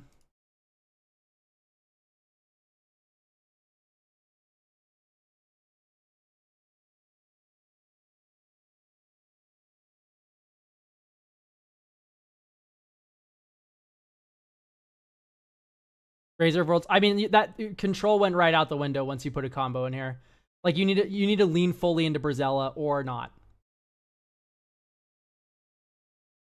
Yeah, Angel of Indemnity is also what I want to add. So Angel of Indemnity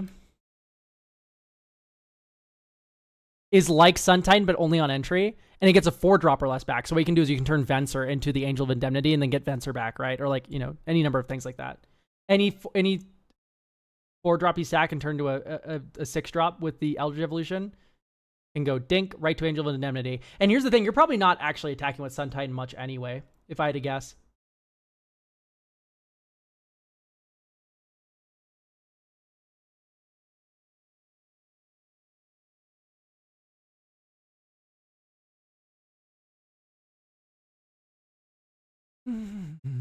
Yeah, exactly. So just the +1 mana value of the entry is probably worthwhile.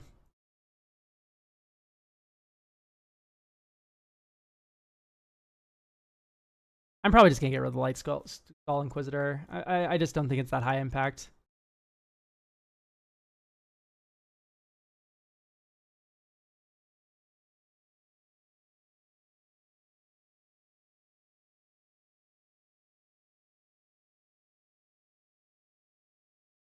All right, here is Value Town.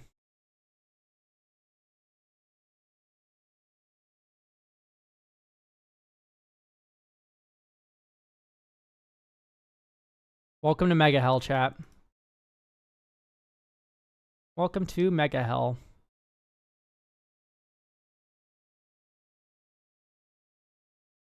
Yeah, this Roaming Throne's being a really clunky card right now. 36 lands is not enough. Let's run the Analyze. I'm not going to add Traverse because you don't actually have a diversity of card types.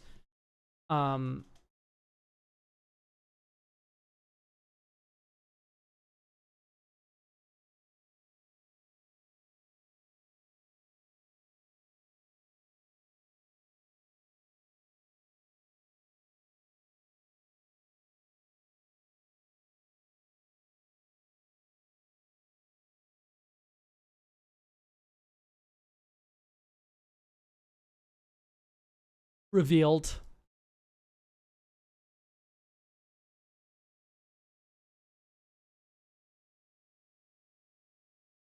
Honestly, might go down the Sarima. It just doesn't really get much of your combos at all. And now we have 38 lands, which is a lot more responsible. Might even go down Coiling Oracle, honestly.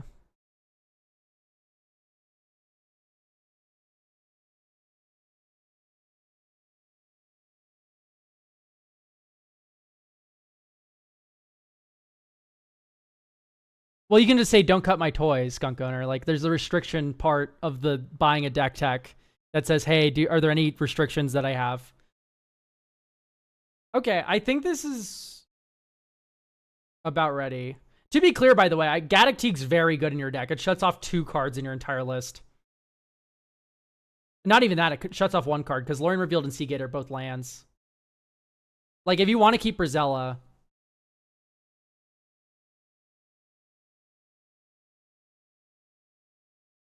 Not Bruna, Flight of Alabaster. Bruna the Fading Light. Brazella.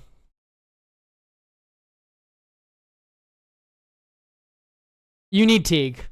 I'm just gonna like make the decision for you. Like, if you are going to run Brazella, you are going to run Teague. Yeah, it shuts off Green Sun Zenith. Here's the thing. Sorry, I need to do a Dryad Arbor check. Thankfully, you are sane. Here's the thing.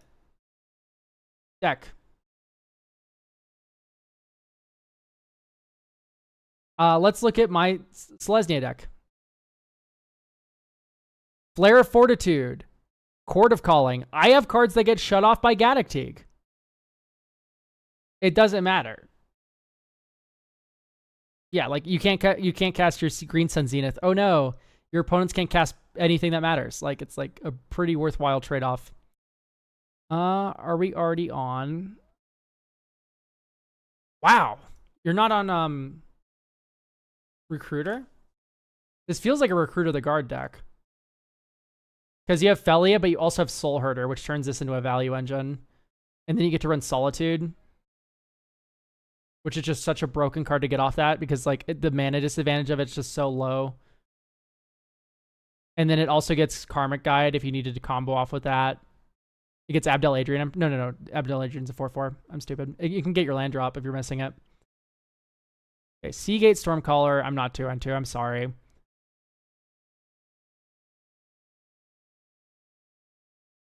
But Streamer, it combos with the Neo form. Like, let's We are too cute. Incorrect. We are too cute.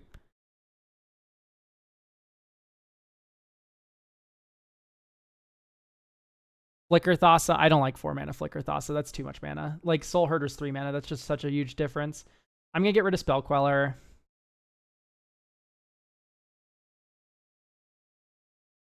Like, you have a lot of interaction as it stands. That's fine. Like, I just put in Solitude. Like, we've just moved the interaction around. I think we might have too many stifles. I put in Whirlwind Denial. Let's take out Trickbind. Whirlwind Denial is a lot more useful. And, oh, but you can't get it with Spellseeker, but you can get Consigned to Memory, right? Like, it's okay. Deep breath. Why is Big Chroma here? Because it's a pet card. I can't cut it. I would have cut Big Chroma already if I could have, but I can't.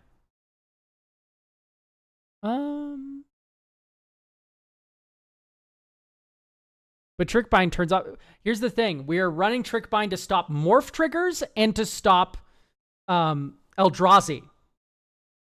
So, which one of those is trying again?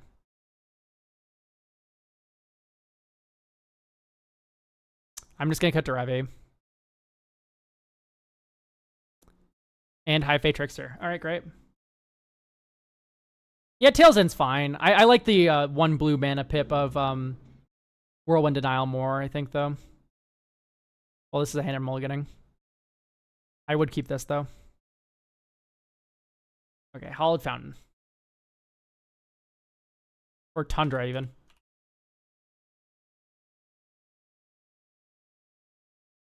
Esper Sentinel.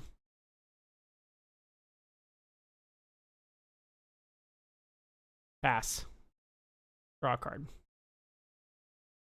Dink, dink. Type plans. Okay, now we get Savannah.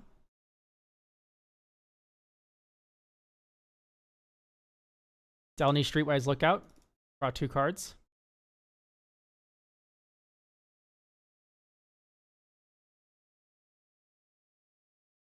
Eternal Witness back. Windswept Teeth. Crack Windswept Teeth.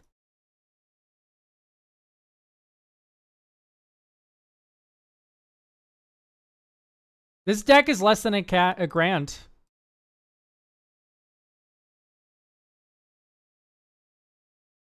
By the way, those 2 extra card draws are assuming that Esper Sentinel's triggering once.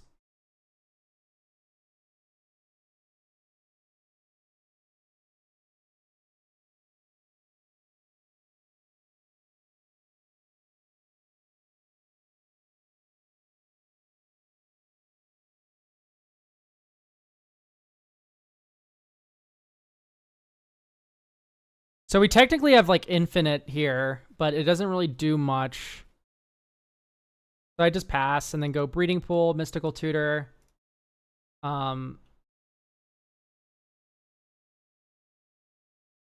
Eladamri's Call.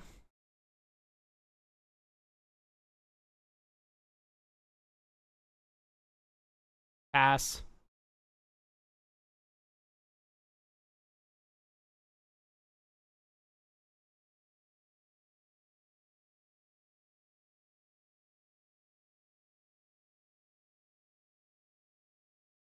Get anti-causal, I guess.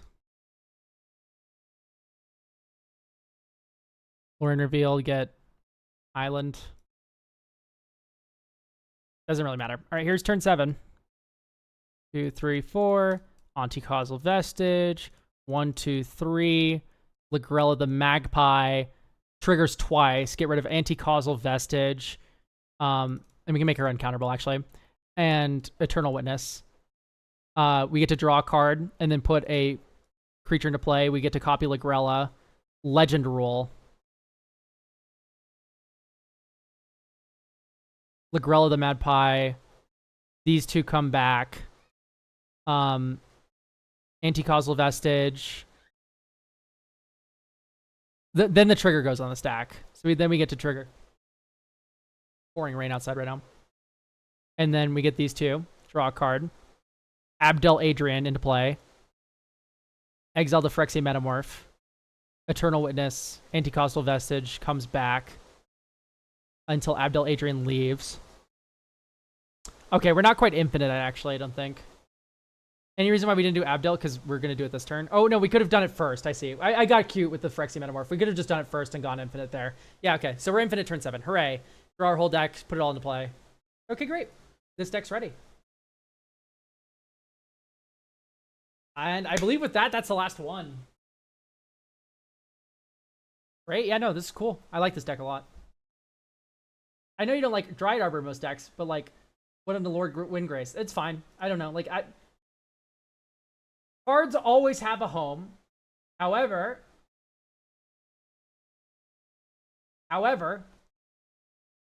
Dryad Arbor's way overused. Anyway, thank you, YouTube. We are ending the stream now. Goodbye. And for Twitch,